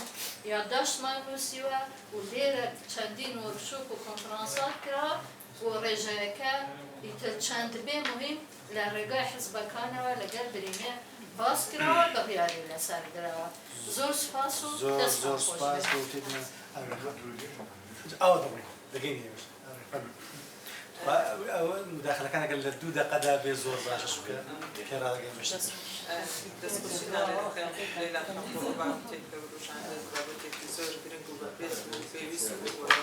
ئێستا بۆ هەم کاتێکی بابەتی ئافرەتان هەمیشە باس دەکرێت لەسەر زاران و لە میدیاکان و لە سۆشیال میدیا بەڵام لەگەڵ مخبێکی وا بەڕێز و لە ئاستێکی وا بەرزدا باس دەکرێت حتمما جێگا زیاتر تۆی دەگرێت و دەستخۆشی لێ دەکەم ئەوەی کە تێبینیم کرد لە قسەکانی جەنابەت بابەتی کۆتا بوو هەروەکو بەڕێزان باسییان کرد کۆتا بۆ ئێستای هەرێمی کوردستان بۆ ئەو کۆمەڵگەیانمان کە جەنابشت سایکۆلۆژی خوێندوو و دەزانی و شارەزای واری سایکۆلۆژی دەزانی کە زۆر زۆر پێویستە وەکو دارەدارەیەک وایە کە منداڵ سەرەتادا دەستی دەگری تا بەسەر پێ دەکەوێت چۆن دەڵێ بەغض النەظەر عن ئەو هەموو شتەی ئەو پێوەرانەی کە ئافرەتی پێکاندی دەکرێت جارێ دەبێت کۆمەڵگا بۆ ئاشان بکرێت ئافرەتیش هەیە ئافرەتیش دەنگی هەیە بەڵام ئەوی کە تێبینی کراوە کابینە دوای کابینە هەڵبژاردن دوای هەڵبژاردن خۆی دەبێ پێوەرەکان بگۆڕێن ناکرێت هەر بە هەمان پێوەری کابینە یەکەم و خولی یەکەم و بەو شێوازە بێت سیر دەکەین پێوەرەکان ئەم جارە هەرچەندە زۆر شتی باشی تیا بوو بەڵام هەندێک شتە بوو پاشەکشەی کردبوو بۆ نمونە عەشیرەتگەری ئەوەی کە باسی دەکەن جوانی إن الله يحب الجمال أو هيا زلاني سايكولوجي تنام دزاني وانيا بەڵام ناکرێت تەنها پێوەر جوانی بێ ئەگەر جوان بێ و عاقلش بێ و زیرەکیش بێ و پێوەرەکانی تیا بێ ئەوە نور عەلەم بەڵام ناکرێت بۆ ناکرێت جوان بکانی کاکە وەڵا هەیە جوانیش بوو و دەریش نەچەخۆ بۆ نییە ئیتر هەر ئەوە شتێک نییە بڵێن ناکرێت ئەوە بڵێن تەنها پێوەرە ناشکرێت بڵێن وەڵا ئەوەی کە جوانە ناکرێت پێوەری تر هەیە بەخۆتر لەوە لە جوانی من دەزانم بۆ خۆم من یەکێکم لە کاندیدەکان و نزیکەی 6,000 دەنگی شم هێنا بەڵام کە چوومە ناو پرۆسەی هەڵبژاردن شۆک بووم بە هەندێک شتی تر کوتلە و کوتلەکاری ئەمە خزمی فڵانە ئەمە لە فڵانەوە نزیکە ئەمە فڵان کەس پاری بۆ سەرف دەکات ئەمە تەلەفۆنی دەکرد بۆ فڵان لیوە دەنگ بدەن بە فڵان ئێتۆلولاوە 10,000ش بێنی بەخوا هەر لە دواوی ئەو ئیستیجابەی و ئافرەتە ئایا بۆ ئەو شانەی بەرامبەری چەند ئیستیجابەی هەیە ئەوەش دیاری دەکات بتەوێنێتەوێت دەرچوونت دەرنەچوونت چەند تۆ تێوە دەگرێت لەناو ئەو شتانی کە هەیە و بەرامبەرت دەکرێت ئۆکەی دەدەی بەڵە دەردەچێ ئۆکەی نادەی ناڵم بە ڕێژەیی ئەمەش هەندێک شت هەیە ناکرێت زۆر بچێ ناوی و زۆر دوور و قوڵە بەڵام هیوادارم باشتر بێ و دەستخۆشیشتان لێ دەکەم هیوادارم بەس ئەوەندە هەموو جارێک باسم کردو تەنانەت لە کۆنفرانسی ئافرەتانیش پێوەرەکان بگۆڕن پێوەری خزمێنە پێوەری ئەمە یەکێک تویان ئەوە بوو لە فڵانش بۆ داهێناوە لۆڵا کاتی خۆی برادرم بۆ لە تۆپانی یاریمان کردو بێتەوە دخوا ئەوە پێوەرە ئەوە بە هەر وڵاتێکی پێشکەوتو بڵێ وڵات بە منداڵی بێت کە تۆپانێمان کردو ئەو پێوەرە کاکە چۆن دەبێ شتان وەرە سەیری کە وەڵا ئافرەتوانێ بۆ ئافرەتە کەم جوان بۆی لە سەرمانەکەی سووریا و فڕیاندا یەکێک بوو لە مەلیکە جەمالەکان بەڵام ئێستا بەهاتیانە پرۆسی سیاسی لەبان وڵاو جوانە بووە چ بۆ ئەوێ نەخێر بۆ خۆی بەتوانا بوو بۆ خۆی عەزمی هەبوو بۆ خۆی بەجورئەت بوو و جوانیش بوو دەستی خۆش بێ بەڵام خوالی خۆش بێ و بەڕاستی مان بۆی بە ئەسەفین و ئافرەت هەیە ئێستا لە هەرێمی کوردستان مناقەسەی نەک پیاوان دەکات مناقەسەی دەرەوەش دەکات کەسانێکی بەتوانە بەڵام ڕێگایان پێ نادرێت ڕێگایان پێ نادرێت بۆچی ڕێگایان پێ نادرێت نازانین دەستان خۆش زۆر سپاس جاگە لە 2 دقەدا چووکە التیزام کەم بە 2 دقە زۆر سپاس هەوڵەیەم قسەی برادەرانی هاوڕێیانی پێش و دووبارە نەکەمەوە ڕاستیەکەی من هەر بۆی قسەی و بەڕێزانەی پێشوو بڵێم دیدی حیزبەکان بۆ پەرلەمان چییە پێم وایە خەلەلە گەورەکە لێرایە حزبی سیاسی پارتیویەکێتی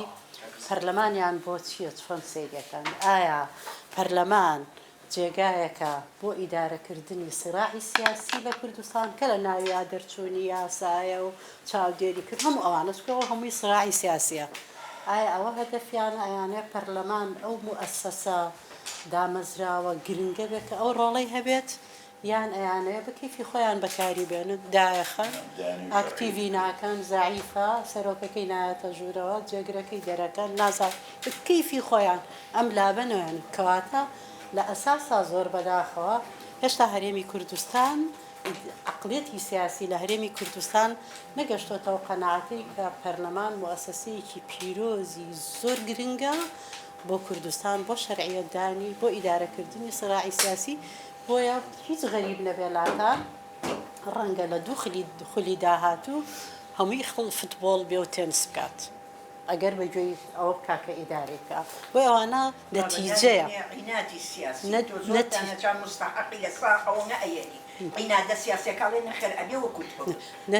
نەتیجەین یعنی ئەمانەی کە باسیەکەین نەتیجەی ئەو عقلێتی ئیدارەکردنی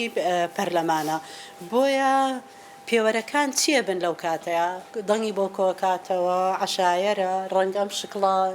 ڕوخسارە دەنگی زیاتری بۆ بێنێ لەسەر ئەو ئەساسەیە بۆ ژنیش و بۆ پیاویش یعنی شتێک نییە بۆ ژن جیاواز بێ ئەو ئەساسەیە بۆ ئەمڕۆ وای لێ هاتووە پەرلەمان خەڵک دەنگ نایە بەوەی کە پێشتر ئەندامی پەرلەمان بۆیە پێشتر وەزیر بۆ ئێوێ خۆی تەرشیحکاتکە پێی وایە ئەو سەروەت و سامانێکی کۆ کردوتەوە بە بۆنەی ئەوەوە چیتر حەقی نییە ینی پەرلەمان نییە کە مەفروزە لە دنیای پێشکەوتووە خولەکەی خۆی تەواوەکە وەزیرە پەرلەمانە کە ئەو ئیشە سیاسی تەواو بوو پاش ماوەیە گەگەڕێتەوە سەر وەزیفەکەی خۆی ئەمە لە 30 ساڵیەوە تەقاعدی وەرەگرێت ینی وای لێکە تەمەڵ بێ لە ماڵەوە دانیشێ بەرهەمینە بۆی خەڵکیش بۆ چاوە سەیرەکە ئەمە چاکدانەوەیەکە چاکیەتەوە ینی هەموو وای کردووە هەموو سیستمەکە بەیەکەوە وای کردووە قیەمێک نەمێنەیان پێوەرێکی زانستی کە ئەوەی کە زەکیەخان و هاوڕێیان باسییان کرد کە پێویستە هەبێ نەمێنێ خاڵێکی تر لە لای من زۆر گرنگە تەڕاجعێکی زۆر گەورە لەلایەن ئیداری سیاسی کوردستانەوە هەیە لە مەسەلە مەدەنیەکانە تەڕاجعێکی زۆر گەورەیە مجاملەکردنی پیاوی ئاینی نەک زەرەرە بۆ ژن زەرەرە بۆ کوردستان یان زەرەرە بۆ کوردستان پێشەوەی ئێمەی ژنان زەرەر بکەین و بچینە مەحکەمە و بکرێنە سجنەوە هەرێمی کوردستان ئەڕوخێنرێ هەڕێمی کوردستان ئەخاتە بەردەم مەترسیکی زۆر زۆر گەورە بەداخەوە مجاملەی دین تەڕاجعێکی زۆر زۆر گەورە لەسەر مەسەلەی مەدەنیەکانێ هەمووتانی زانن باسی ناکەم لەسەر مەسەلەی ژن ئایا ئەو ژنانە بەحسەی دکتۆرە ئیشارەی ببەوەیە ئەو ژنانە بڕۆیان بەرنامەیان چێ بۆ ئەجەندەی سیاسیان چێ و ئەجەندیان چێ بۆ مەسەلەی ژن ئەسڵەن بەو هێرشە گەورە ئەو تەڕاجع مەدەنیەتەکە هەیە ئەو هێرشە گەورەیە کرێتە سەر ژنان و قەزیەی ژن و ئەوانەی داکۆچی لە مەسەلەی ژنەکەن ئەسڵەن ئەوان ژنانەی کە خۆیان تەرشیحەکەن ئەڵێ ئێمە عیلاقەمان بە قەزیی ژنۆنی هەر باسییان نەکرد کێتان بینی باسی بکە بە یعنی کەم بوون ئەوانەی بتوان بە دەنگی بەرز داکۆچی لە مەسەلەکانی ژنان بکەن چونکە دەنگ نایهێنێ پیاوە هاوڕێکەی هاوسەرەکەی هاوخەباتەکەی هاوسەنگەرەکەی هاوحیزبەکەی بەنی نایاتەیە خەلەلەکە لای ژنیە خەلەلەکە لای عەقلێتی پیا سالاریە کە باسکرا من لە بیرمە خولی پێش و ئەمەش هێشتا ئاکتیڤ نەبووە نازانین چۆنن یعنی بە عەمەلی بەڵام خولی پێش و کۆمەڵێک لەو ژنانە چالاکوانانی ژنان بوون فێمەنیستی توند بوون چوینە لایەن بۆ پیرۆزبایی لە بیرمە وتم لەگەڵ کۆمەڵێکیان دانیشتین وتمان زۆر هیوامان پێتانە لەم خولەیە کە ئێوەی تایە قەزیەی ژن و یاساکانی کە لە بەرژەوەندنی ژنانە تەکانێ بچێتە پێشەوە وتی وەڵا بەئەرخان ئێمە مرۆڤ سالاریەکەین ژن سالاری ناکەین یعنی من چی لە چاوەڕێیەکەم بۆیە بەڕاستی ئەمانە قەزێ لەسەر کۆتا قسە ناکەم کۆتا یەک ئەوەنداڵم کۆتا دوو مەرجی دوو شتە کۆتا بەشێکی پێگەیاندنی ئەو گروپە مهەمەشەیە کە بە بۆنەی دواکەوتی کۆمەڵگاوە فرسەتی بۆ نەبووە پێ بگا و بێتە پێشەوە و بێتە ناوەندی بڕیارەوە پێی ئەگەیانێت با شێوازە فراوانەکەی بەشی دووەمە ئەیخاتە ڕوو زۆر نمونێژنی سەرکەوتومان هەیە بێگەردخان وەزیرێکی سەرکەوتووە زەکیەخان وەزیرێکی سەرکەوتووە کوێستانخان سەرکەوتووە ڕێوازخان سەرکەوتووە نمونێژنی سەرکەوتومان زۆرە بۆیە دەرخستنی ئەم ژنە سەرکەوتوانە چاوی کۆمەلگا ڕاهێنێ لەسەروی ژنی ژەتوانێت بۆیە لە قۆناغێکا ژنان بەبێ کۆتاش خەڵک دڵنی پێیان بەس ئێستا تەڕاجوع هەیە دڵنی پێ نایە بۆیە بەڕێی من پێوەرەکان چی بێ ئەی پێوەرەکان بۆ پیاو چییە ئایا پیاوەکان لە پەرلەمانە چیان کردووە یعنی پێمان بڵێن شتێکی تایبەتیان کردووە کە بڵێ ژنەکەن هیچمان نەبینیوە کە زۆر زۆر تایبەت بێت من هیچم نەبینیوە لەوەی کە پیاوێک لە ئەندامی پەرلەمان بۆ گۆڕانکاریەکی نەوعی دروست کردووە لە وڵاتەیە بە بۆنەی ئەوە تا بڵێن وەڵا ژنەکان نیان کردووە بەرهەمیەم کۆمەڵگایە ئەقلە سیاسی بابڕێەوە ئەیهێنێتە پێشەوە هەرەوەی لێ چاڕێکەکەین دا بۆ بێ منافەسە لە بینی ژنانە کفر بێ بۆ پیاوان منافەساکەن یەکە کوژن شار یەکتری داگیرەکەن ئەمە طبیعی بەس ئێمە ژنانە گەر منافەسە بکەن لە بینی خۆیان دەنگ زیاتر بۆ خۆی کۆکاتەوە بۆچی ئەبێت طبیعی نەبێ پێم وایە بە زۆر شت هەیە پێویستەکە بە دیدگایەکی تر سەیریکەین قوڵترە لەوەی کە ژن چۆن قسە ئەکا ژن چۆن ڕوخساری چۆنە مەسەلەکان زۆر لەوە قوڵترە زۆر سپاس دەستەکان خۆش بێ دکتۆرە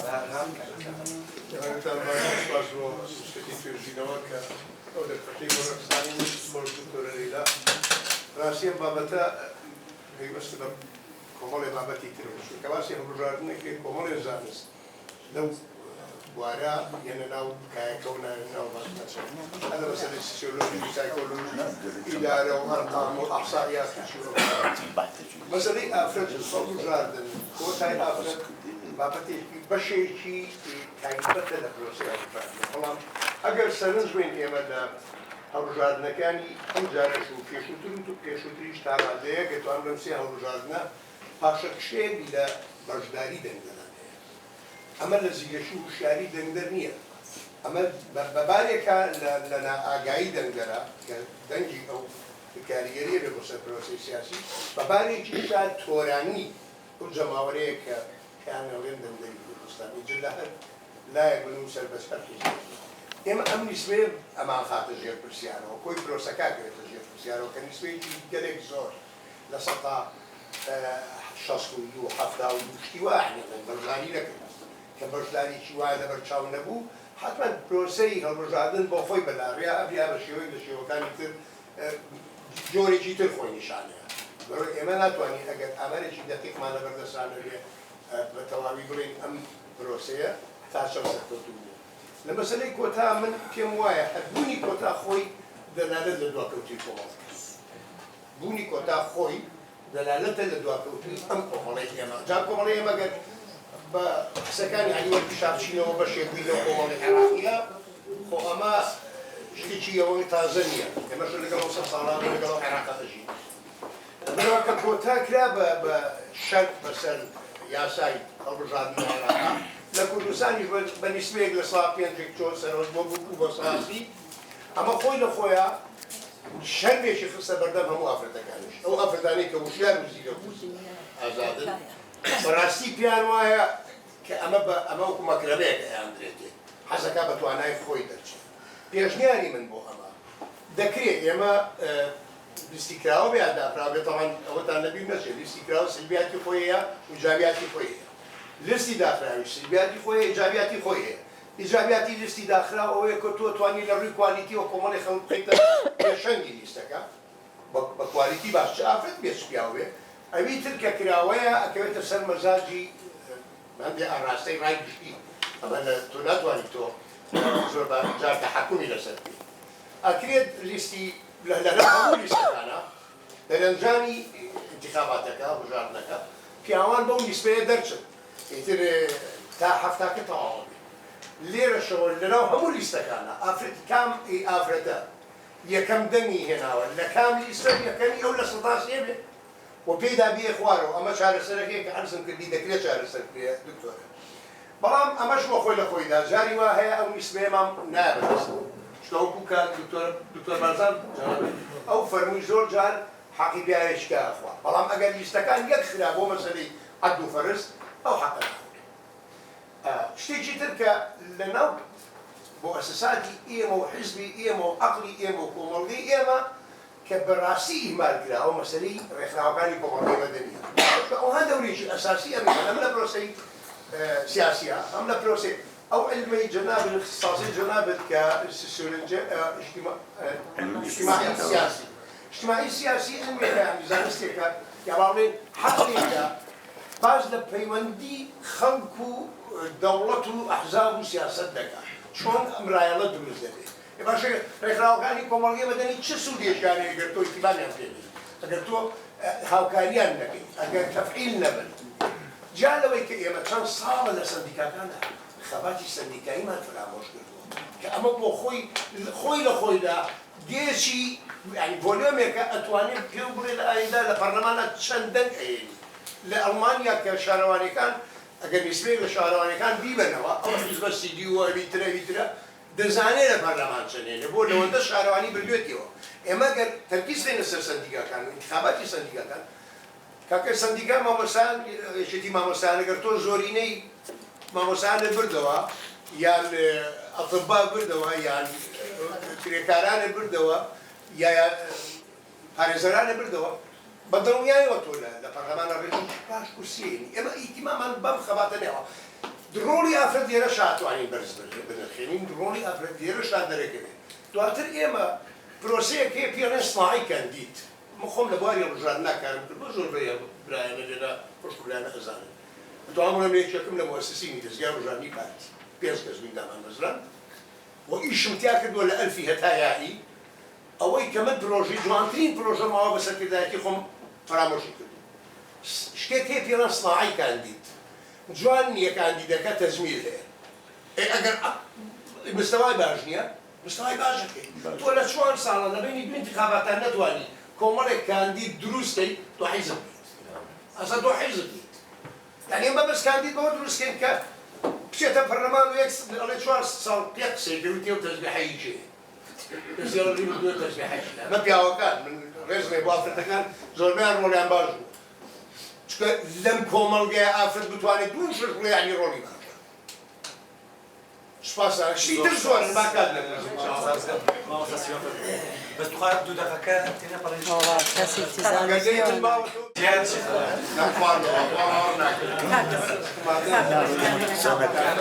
لە هەموو جیهانە ڕێژەی کۆتا هەیە هەر کۆتا هەیە سوید 50 بە 50ە ئەخ تۆ تێمە دوا کورسی ئەمە هەر لێرە نییە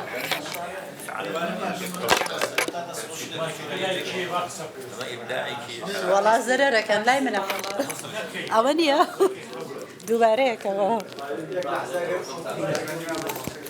من تطرق ناكم لبابة الاشتراكان براستي بحكم شيء خم يكتب ملاحظة لسال سكان الدكتور الليلة خدي رين ماي هالبجاردن انتخابات أول كي ياساي كهي وهاد صار صالزارك ياساي كالغوري دكتور كنسبة رجع كوتا دادني خوي كوتا هكلا أساسي بياوي دنجي بياو دادن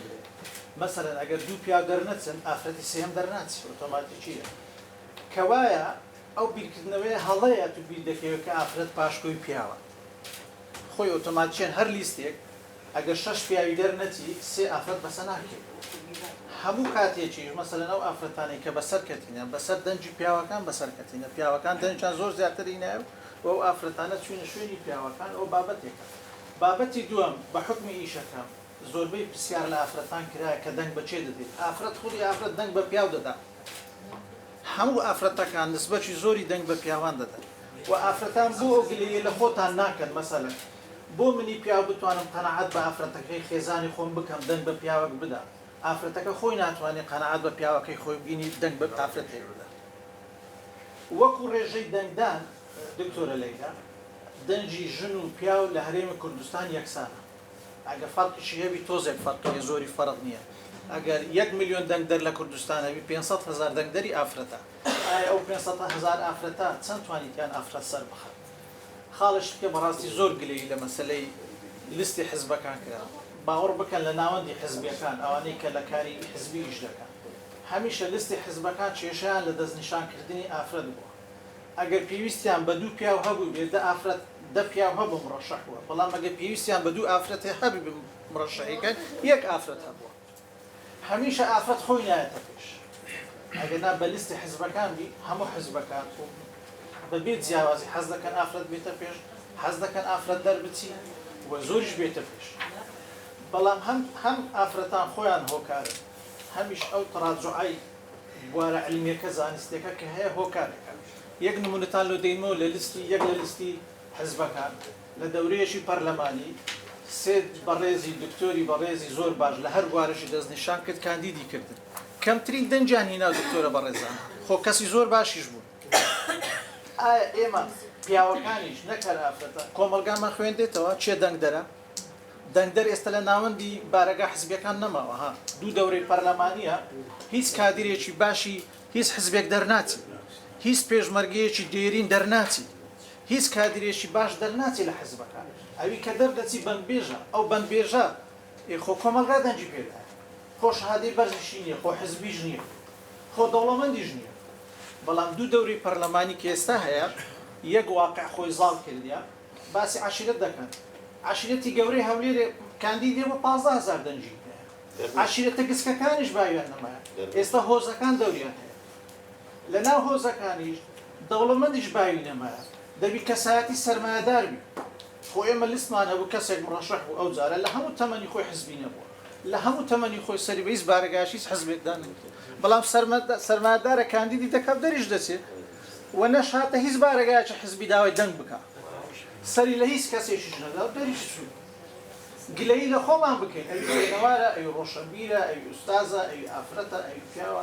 بۆیە پێم خۆشانەی ئیزافە بکەین یاسای انتخابات لە بەرژەوەندی ئافرەتە زۆر بەڵام ئافرەتەکان خۆیان سەرچاوەن کە سەرکەوتو نابن زۆر سپاس سەرچاو وابزانم لە هەموو کەس زیاتر دەتوانم تەرجمەی ئەو معاناتە بکەم کە ئافرەتەیەتی چوە خۆم یەکێک بووم لە کاندیدە سەربەخۆکان کە خۆم هەڵبژار من بیر و باوەڕی حیزبم کارسەرەوە دەزانێ من چی چکە لای جەنابی ئیشم کردووە لە خۆم ڕابینی ویستم ئەو توێژینانەوەی ئەیکەم لەسەر هەڵبژاردنەکان پێشەندەی توێژینەوەم کردووە لە هەندێک شوێن داوام کردووە ویستم ئەو ڕاستیە بسەلمێنم کە ڕەنگە دیموکراسی یاخود ئافرەتەکان ئەو هەلە بۆیەتری بڕەخسێنن کە حیزب یاخود عشیرەت پشتیان نەگریا کارە نەبێت خۆم کرد بە قوربانی بۆ ئەوە من باش مەزانی کە دەرناچم وەکو سەربەخۆ بەڵام ویستم یەکێک لە سەتا بێڵمەوانێ بۆ ئەو شانسەی کە ڕەنگە ئەمەوانە بێت لەبەروی ئەو بۆچوونانەمان هەت بەو شێوە ڕەجعیە نەڕوە بەڵام بەداخەوە زۆر لەوە خراپتر بوو کە من تەسەوور دەکرد لەبەرەوەی کە من هەوڵمدا خۆم هەڵبژێرم وەکو سەربەخۆ لە ئیمکانیاتی خۆم زۆر دڵنیا بوو و ئەجندای خۆشم دوور لە ئەجندای ئەحزابەکان هەبوو لە ڕووی سیاسی و لە ڕووی کۆمەڵایەتیشەوە یعنی هەندێک پرۆژەی خۆم هەبوو کە پێویست بوو لە ناو پەرلەمانە ئیشی لە وەکو ئافرەت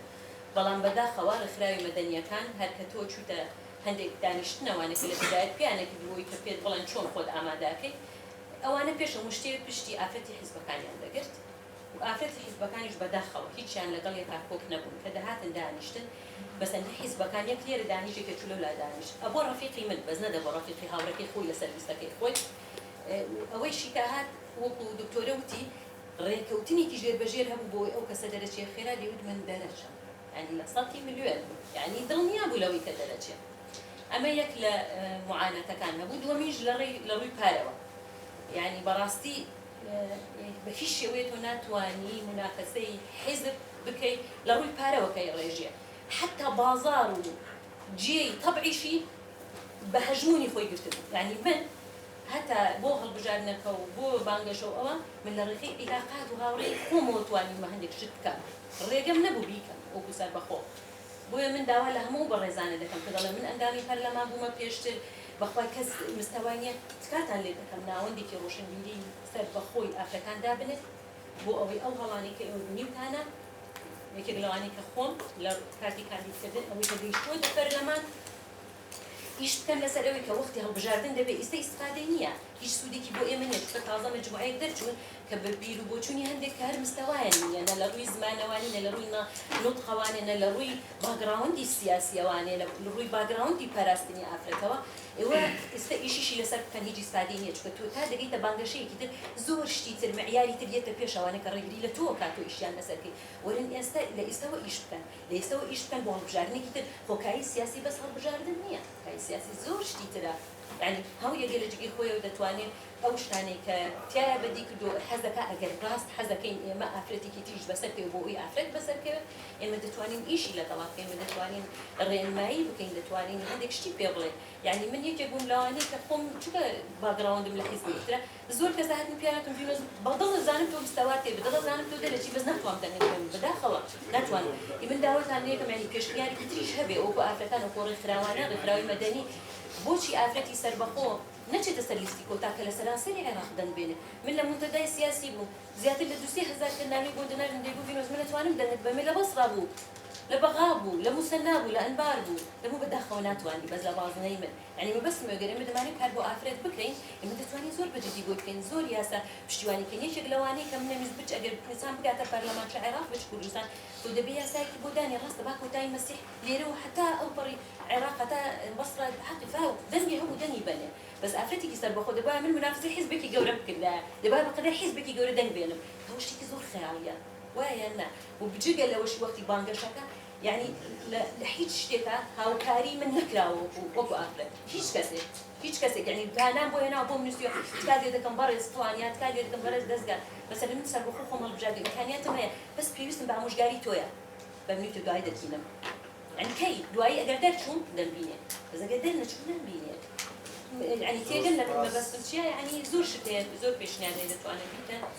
زۆر سپاس شتەکان خۆش بۆ كما منش دنگم باشه اگر دستم خوشه بەڕێزان هەندێک بابەت هەیە بەڕای من پێویستە یعنی لە ڕوانگەیەکی گشتی ترە و قسەی لەسەر بکرێت لە ڕاستیدا هەموو ئەوەی کە لێرە گفتوگۆی لەسەر بێت هەمووی لێکۆتەکانی دەردێکی گەورە بەڵایەکی گەورەیە کە بەڵای خوێندەوارەیە لەناو ئەم وڵاتێک کە ئێمە تێدا دانیشتووین سەر لە دیموکراسی و هەڵبژاردن و سیستمی پەرلەمانیەکەین بە هەزاران مرۆڤ لە دایکردن و کتێبێک ناخوێننەوە بۆیە چ چاوەڕانێک لە کۆمەلگایە هەیە چ چاوەڕانێکت هەیە کە خەڵکێک هەر نازانێ بۆچی ئافرەت بچێتە پەرلەمان یعنی ئێستا بێ وەرە ئەم پرسیارە بە ئاراستەی کۆمەلگای بکە بڵێ بۆچی ئەتەوێ ژن بچێتە پەرلەمان بزانە چەند کەس وەڵامێکی پێیە کە شایانی گوێلێگرتن بێت یعنی ئایا دەتەوێت تەنها جسم و جەستە و کاینێکی مێینە ببینی لەناو پەرلەمانە یا عەقڵیەت و دنیابینیەکی مێینە و ژنانە ببینی لەناو پەرلەمانە ناو کاری سیاسیە ئەمانە پرسیارن لەلای من ینی زۆر جار من جارێکی تریش لە کاکسەرەوە نازانم دەقیق چ سیمینارێکی دەبوو پرسیارێک بۆ من دروست بوو ئایا بۆچی لە مێژووی کووردا حزبێک دروست نەبووە کە ژنێک ڕێبەرایەتی ئەو حزبە بکە ژنێک سەرۆکایەتی ئەو حزبە بکە کاک هاوبیر کتێبێکی هەیە بە ناوی کتێبی مرۆڤ و ئافراندن لەناو ئەم کتێبە چەند کەسایەتێکی گەورەی جیهانی باسەکات ژیاننامەیان باسەکات کە تەسیری گەورەیان هەبووە لە گۆڕینی ڕێڕەوی ئایدۆلۆژی حزبەکانیان لەوانە ستالین و لێنین و ترۆتسکی و ئەوانە هەندێکیان بە ئاراستەیەکی خراپە هەندێکیان بە ئاراستەیەکی باشە من ئەمەوێ بزانم بۆچی لە کۆمەلگای کوردستانە تا ئێستا ئەو کەسایەتیە ئەو تاکە کاریگەرە دروست نەبووە کە تەسیراتی هەبێ لەسەر گۆڕینی ڕێڕەوی فکری و شێوازی کارکردنی حزبێک بۆچی ئەبێ هەر حزب بۆ تۆ دیاری بکا کە چۆن ئیش بکەیت و چۆن قسە بکەیت و چۆن بیر بکەیتەوە یعنی ئێمە دەبینین لە کوردستانە بەداخەوە ینی نەک تەنها پەرلەمانتارەکان بەڵکو کۆی گشتی کورد ئەگەر چاوێک بەناو سۆشیال میدیای کوردیا بگێڕی بە ئاشکراوە بینی کۆی گشتی کورد یەک جۆرە بیرکردنەوەی کڵێشەیی هەیە یعنی عەقڵیەتی خۆی نایەوێت خۆی دروستی بکات داوێتی بەدەست کۆمەڵێک کەسەوە کە ئەوانەش بیرکردنەوەیەکی زۆر دواکەوتوو مەترسیداریان هەیە بۆ خۆیان و بۆ کۆمەلگاکەشیان زۆر جاریانی لەو گفتوگوێ چەند جارێک گەویستی ئەو بابەتە بووم کە ژنانیش دەکەدەن بە کاندیدی پیاو بەڕێزان بابەتی پیاسالالی قوڵتر لەوە ڕۆیشتووە کە ژنێک بە ژنێک بڵێ دەنگ بدە بە ژن و بێت دەنگ بدا بە ژن بابەتی پیاسالالی هەتا ناو مێشکی ژن ڕۆیشتووە تەنانەت کەسایەتی و بیرکردنەوەی ژنەکانیشی داگیر کردووە بۆیە هەتا ئێستا ئێمە نەوەیەکین بەدایەکێک پەروەردەی کردوین نەنکێک پەروەردەی کردوین کە ئەگەر خۆی مناڵی کوڕی نەبووە بە خۆی دەوت وەجا خوێر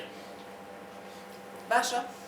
ئێستا چۆن ئەتەوێت بە دوو ڕۆژ خەڵکێکە کتێب ناخوێنێتەوە خەڵکێکە باوەڕ بە ئەکادیمیانیە خەڵکێکە ناومێت بووە لە خوێندن لە پەروەردە لە بەرنامەی فکری چۆن ئەتەوێت لە وڵاتەدا بڵێ عەقڵیەتی ژنیش ئەتوانێت کاریگەر بێ عەقڵیەتی ژنیش ئەتوانێت خۆشگوزەرانی بێنێ عەقڵیەتی ژنیش ئەتوانێت سەقامگیری سیاسی بێنێ ئیدی من هەروانە دەستان زۆر سپاس بۆ تێبینیمە کاتمان زۆر کە ماوە بەس دوو کەسی ترمانمەوە نەرمی خان و کەژان خان جەنابیش باشە دکتۆر سەرچاپ نەرمی خان ئینشاءڵڵا لە دوو دەقەدا دەرسەی دەکەی و دەکەی ڕێزت هەیە کاک قادر سپاس بۆ ئێوە جا من ئەوە تا تایبەرم داناوە لەگەڵ ئەم قسەیە کە دەست پێ دەکات لەگەڵ دوو دەقەکە خۆم بدەکدەبم دەست خۆش دکتۆرە من دەمەوێت بە دوو پرسیار بەخێرا یەکیان ناونیشانی بابەتەکە دەڵێن میکانیزمەکانی کاندیدکردنی بەربژێرانی ئافرەت تەنها ئەوەی بیستم باس لە میکانیزمی کۆتا کرا میکانیزمەکانی تر چین ئەگەر بەڕێز ڕوون بکەیتەوە وەک توێژە لە خاڵێکی تردا جەنابەت باس لە خاڵی ڕاگەیاندن کرد بەوەی کە قسەکانی جەنابتم لەبیرە بەوەی کە دەستگاکانی ڕاگەیاندنی حزبەکان کاندیدەکانی خۆیان ئافرەتەکان بانگ دەکەن و ئەحراجیان دەکەن. ئایا ئەمە ڕای کەسی خۆتە یاخود لە ئەنجامی ڕاپرسی و توێژینەوە و حاڵەت و بەڵگە هەیە؟ من خۆم کادری حزبم و جەنابشت لە هەمان حزبی من لە دەستگای میدیایی حزب کارم کردەوە و مامۆستا بەرپرسی ئێمە بووە. دەستگای میدیایی حزب پابەندە بە ڕێنماییەکانی حزب بە بەڵگەوە دەڵێم هیچ کات دەستگای میدیایی حزب کاندیدی حزبەکەی خۆی ئەحراج ناکات نەژن نە پیا و ئەمە لە میکانیزمەکەدا نییە. لە هەندێک دەستگای میدیایی کە خۆیان بەسەر بەخۆ دەناسن نێوان دووکەوانە ئەم شێوازە هەبووە، بەڵام ئەم شێوازەش تەنها بۆ ئافرەتەکان نەبوو بەڵکو بەگشتی بۆ کاندیدەکان بووە لە هەردوو ڕێگەزەوە. و من لە خاڵێکدا هاوڕانیم لەگەڵ ئێمە هەواڵی یەکترین هیوادارم بە دڵفراوانی وەرگری بەوەی کە ئەگەر بێت و جەنابت بە سەرکەوتوو وەصفت کرد کە ئافرەت کاندیدی ئافرەت سەرکەوتوو بووە لەوەی کە نەچۆتە بەرنامەی تەلەڤیزیۆنی حزبەکەی خۆی، ئەمە سەرکەوتن نییە، ئەمە ڕای من وەکو ئافرەت ئەمە خۆدزیینەوەیە، هەڵاتنە لە متمانە نەبوون لە کەمتر زانیاری بوون بەخۆی بۆ بەشداریکردن لە بەرنامەیەکی تیڤی کەواتە لەو ئاستەیانە 1:51 خولەکە سپاس.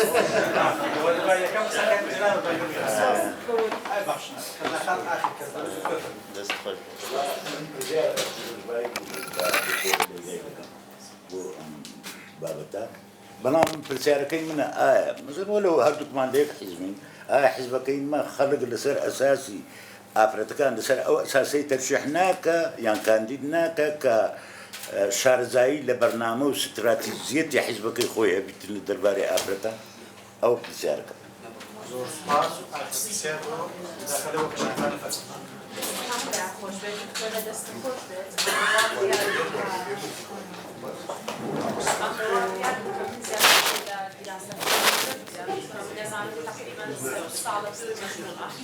وإنشالله قاعد شويني ما بس وإنشالله بجورك إجيني تا شويني ما بس كاري بولدي لسكرة والله بكريس زاني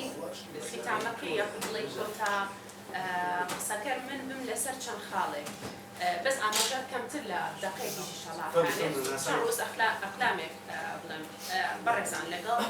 باش يزور لو خالنا كهري كلا برزان لمجرى أنا جيتها ما عدا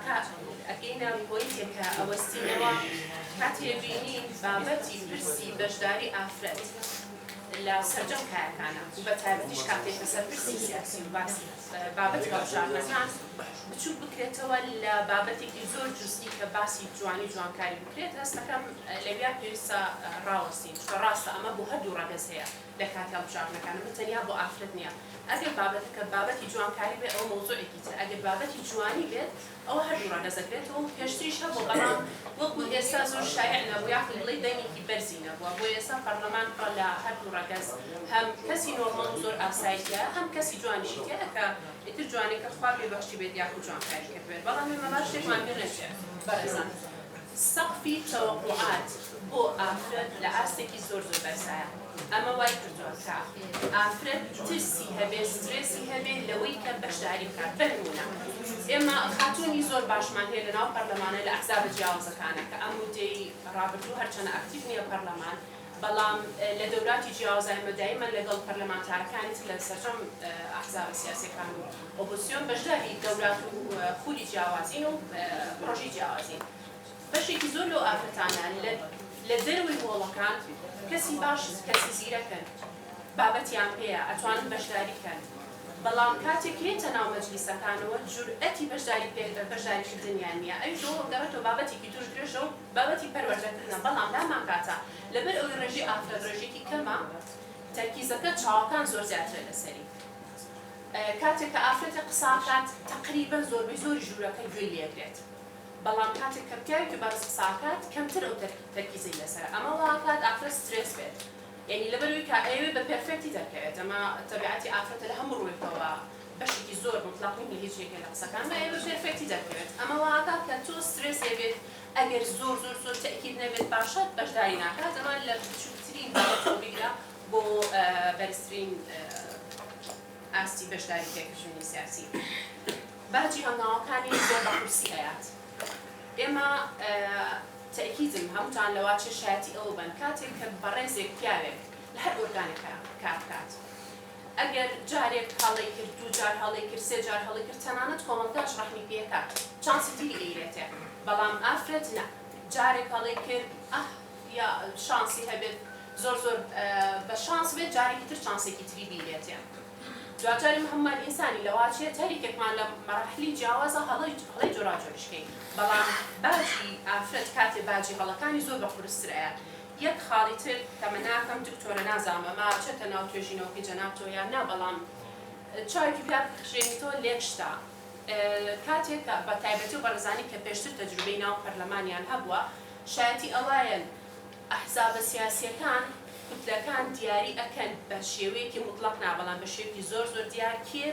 وەچی ئەو حزبە بێ یەکێ مەبەسم تاکێکنێ یەکە دوانەسیانە زۆربەی کات حزبەکانیشتر لە بە کۆمەڵی هۆکاری جیاواز وا ئەکات فەیسەکەی فەیسی پیاوێک بێ بەنمونە بەشداریەکانی تیڤیەکان پیاوەکە نێرێت لەبەرەوەی دیارە متمانی بە پیاوەکە زیاتر لە ئافرەتەکە بۆ بابەتی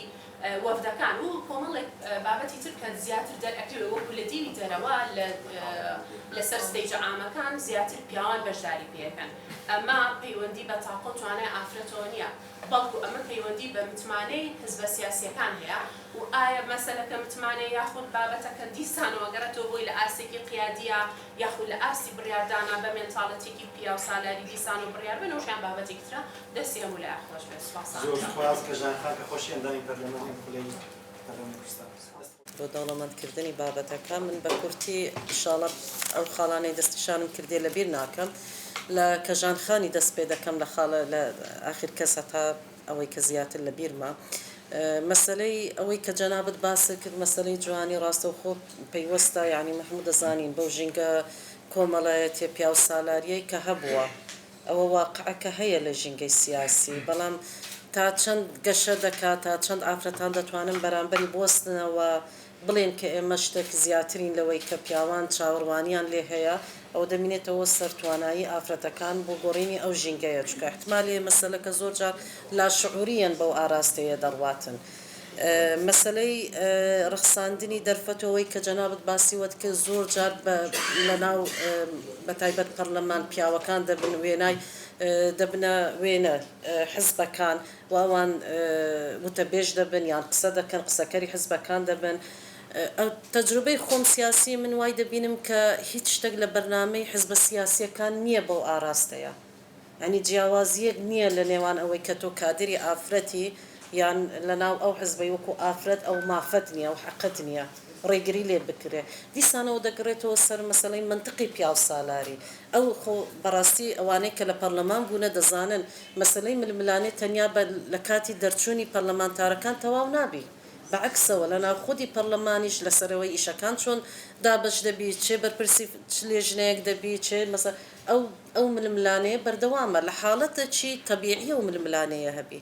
بەڵام ئایا لەسەر ئەساسی ئەوەیە کە ڕۆڵی ئافرەت پەراوێز بکرێتن ئەوەش پێویستی بەوەیە دراسی زۆر قوڵتری بۆ بکرێتن و چاودێری بکرێت مۆنیتۆرینگ بکرێتن بەپێی خولەکان چەند دەرفەت درایە کە ئافرەتەکان بێن ئایا لەو ڕۆڵی کە دەیبینی سەرکەوتوو بۆ یان شکستدێنی وەکو هەموو پیاوەکان کە لە ڕۆڵە جیاوازەکانن دکتۆر جەنابەت باسیەوەت کرد کە ئێمە وەکو حزب ئایا ینی باسیوەت کرد لەسەر ئەساسی ئەوە کاندید ناکە کە شارەزای بەرنامەکان بن من لە شوێنێک باسی ئەو ململانەیە و ئەوەی کە هاوکێشەکان چۆن وا دەکا کەسانێک دەربچن باسی وەم کرد کە لە بەرنامەی گشتی حزبەکەی نییە کە بەو ئاراستەیە بڕوا حزب بە یەک چاو مەسەلەن کۆمەڵک خەڵک کاندید دەکاتن بەڵام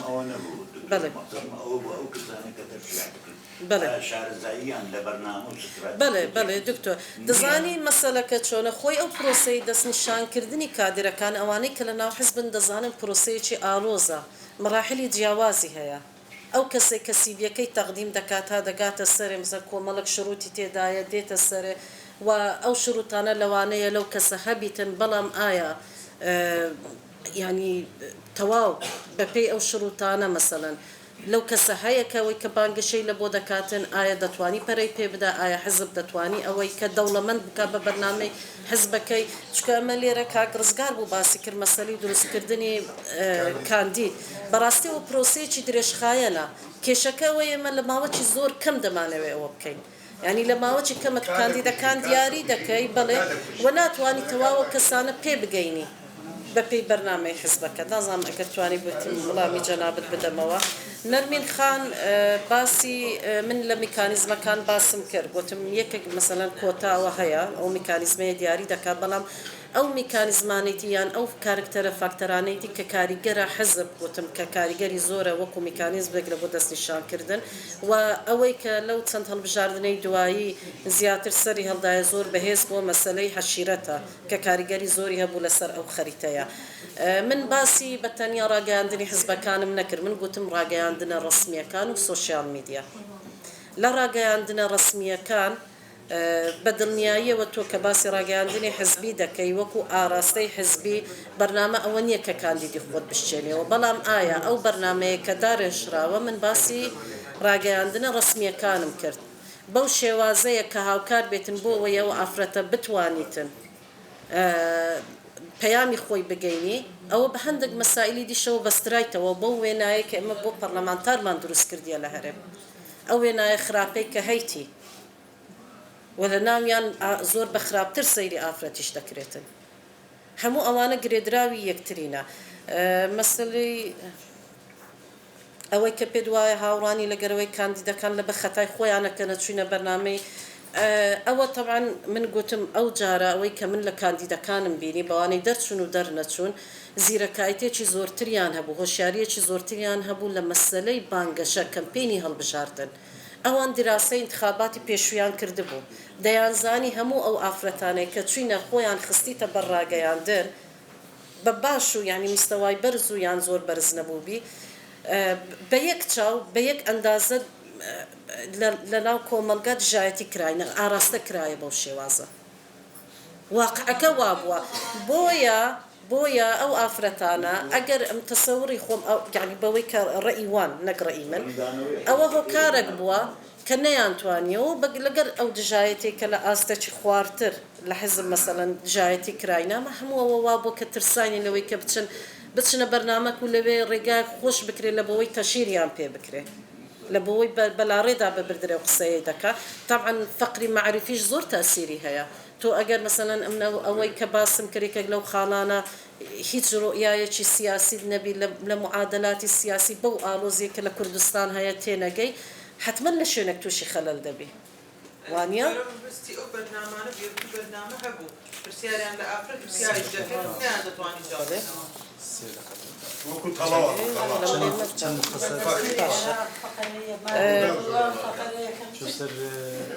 کاک سیروان جەنابەت باسی مەسەلەی دەوڵەمەندیت کردێک هەواڵی دیش باسییان کرد بەڕاستی هەڵبژاردنەکانی ئەو دوایەی لە قالبی منافسەیەکی سیاسی دەرچوو بوو بە مەسەلەکی زۆر مادی ئەوە زۆر ڕاستە ینی من خەڵک هەبووە کە چۆ داوای بۆ دەنگکۆکردنەوە چتە ماڵەکان بە بەرنامەی حزبی باسکردیە بەرنامەی خۆی باسکردیە گوتیتان واز لەو قسانە بینە چەندمان دەدەیە چەند پارەمان دەدەیە داواکاری دیشە بووە کە من بە پێویستی نازانم لێرە باسی بکەم چەند پارەمان دەدەیە بڵێ ینی وا بە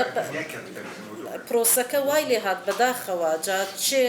خەتابارە بۆ وای لێ هاتەوەش بۆعدی زۆرە لێرە جێوەی نییە کە باسی بکەین مەسەلەی کاکسیروان خوێندنەوەی حزب چییە بۆ ئەمە بەڕاستی بۆ منیش ئەوە دەبی پرسیاربی بۆ حزب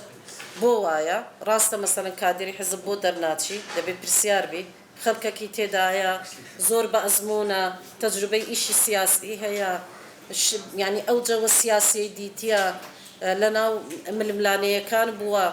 لە ڕووی کەسایەتیەوە پێگەیشتە ئەوە پرسیارەکە دەبی حزبە کوردستانیەکان بە تێکرایان لە خۆیانی بکەن و هەلەکی بۆ بدۆزنەوە ڤینۆسخان لەگەڵ ڕێیەکانی من نازانم هیچی حسان مەسەلەی مادی باس کرد کە زۆر ڕاستە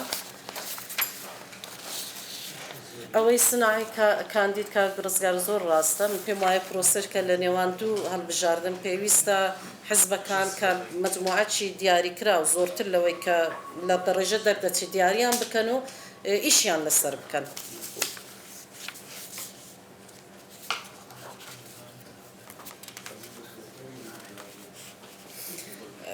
مەسەلەی پاشەکشە لەوەی کە خەڵک بەشداری دەنگدام کامە باسمان کرد کە چەند فاکتەرێکی هەیە بەڕاستی لە ماوەی و چەند ساڵەی ڕابردوو پەرلەمان واوێ ناکرا کە شوێنی خۆشگوزارانی و دەوڵەمەند بوونە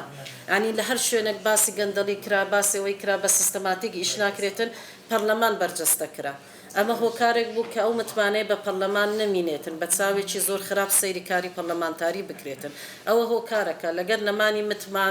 متمانەی سیاسی بە حزابەکان بەناوەندی سیاسی بە بڕیارەکان مەسەلەی هەموو کێشە و قەیرانانەی کە لە کوردستان هەبوونە وایان کردێ کە خەڵک هەندە پێی وابی بچی بەشداری هەڵبژاردن بکە یاننا ئەندام پەرلەمانەکان بگۆڕن یاننا هیچ لە واقعی سیاسی کوردستان ناگۆڕێتن و ئەمەش بەڕاستی تحدایەک بۆ لە بەردەمی خودی کاندیدەکان بە دەرەجە یەکەم ئەو جادوایە حزبەکان.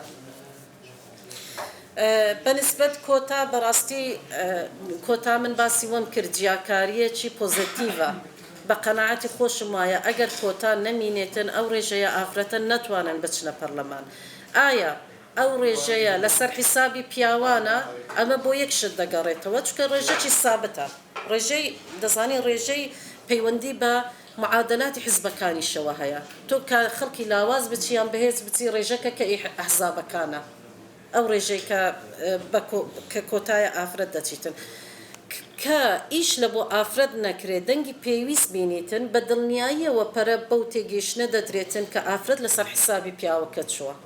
چکە تۆ ئافرەتت هەیە بە 300 دەنگ و 400 دەنگ شتە پەرلەمان لەوانەیە کەمتری شەوی من لەبیرم نییە و پیاوت هەیە لە بەرامبەر مەسەلەن 19,000 چەند بۆ 18,000 بۆ نەچووە لێرە ئەو کێشەیە کە دەبی حزبەکان دیسان بێن دراسی بکەن و پێیدا بچنەوە چۆن معالەجەی وەی دەکەن کە ئافرەت بەهێزەوە بچی و من لێرە خاڵەکم باس کرد تۆ وەکو ڕێژە جێگرە محاولە بکەی وەکو حزب جارێ ئافرەتان هەوڵ بدەن کە ئەو ڕێژەیە لە دەست خۆیان ببینێتەوە نەک وەکو ساب ڕێژە وەکو ئەوەی کە دەچن خۆیان بتوانن خاوەندارێتی ئەو ڕێژەیە بکەن بۆ ئافرەتان و دوای بۆ حزبەکانیان و حزبیش محاولە بکاتن کە ئەو ڕێژەیە ڕێژەی سابتی خۆی بیتن نەک معادلاتی دی.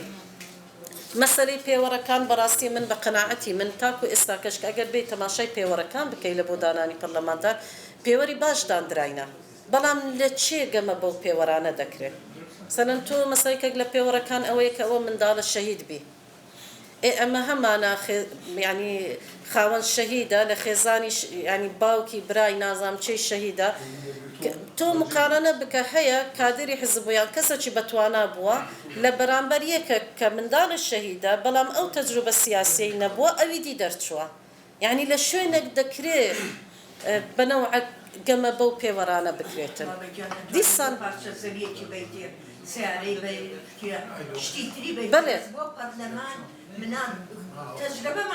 بەڵێ بەڵێ جا ئەوە گەمە دەکاتن ئەوەی دکتۆر بارزان هەندێک خاڵی باس کرد پێم وابی وەڵامم داوە لە پرسیارەکان تەسەوڕ دەکەم هەرەوەندە بووبی زۆر سوپاس بۆ زۆر سپاس بۆ دکتۆر لەیلا بۆ لەگەڵماندا بوو زۆر سپاس بۆ ئێوەشکە لەگەڵمان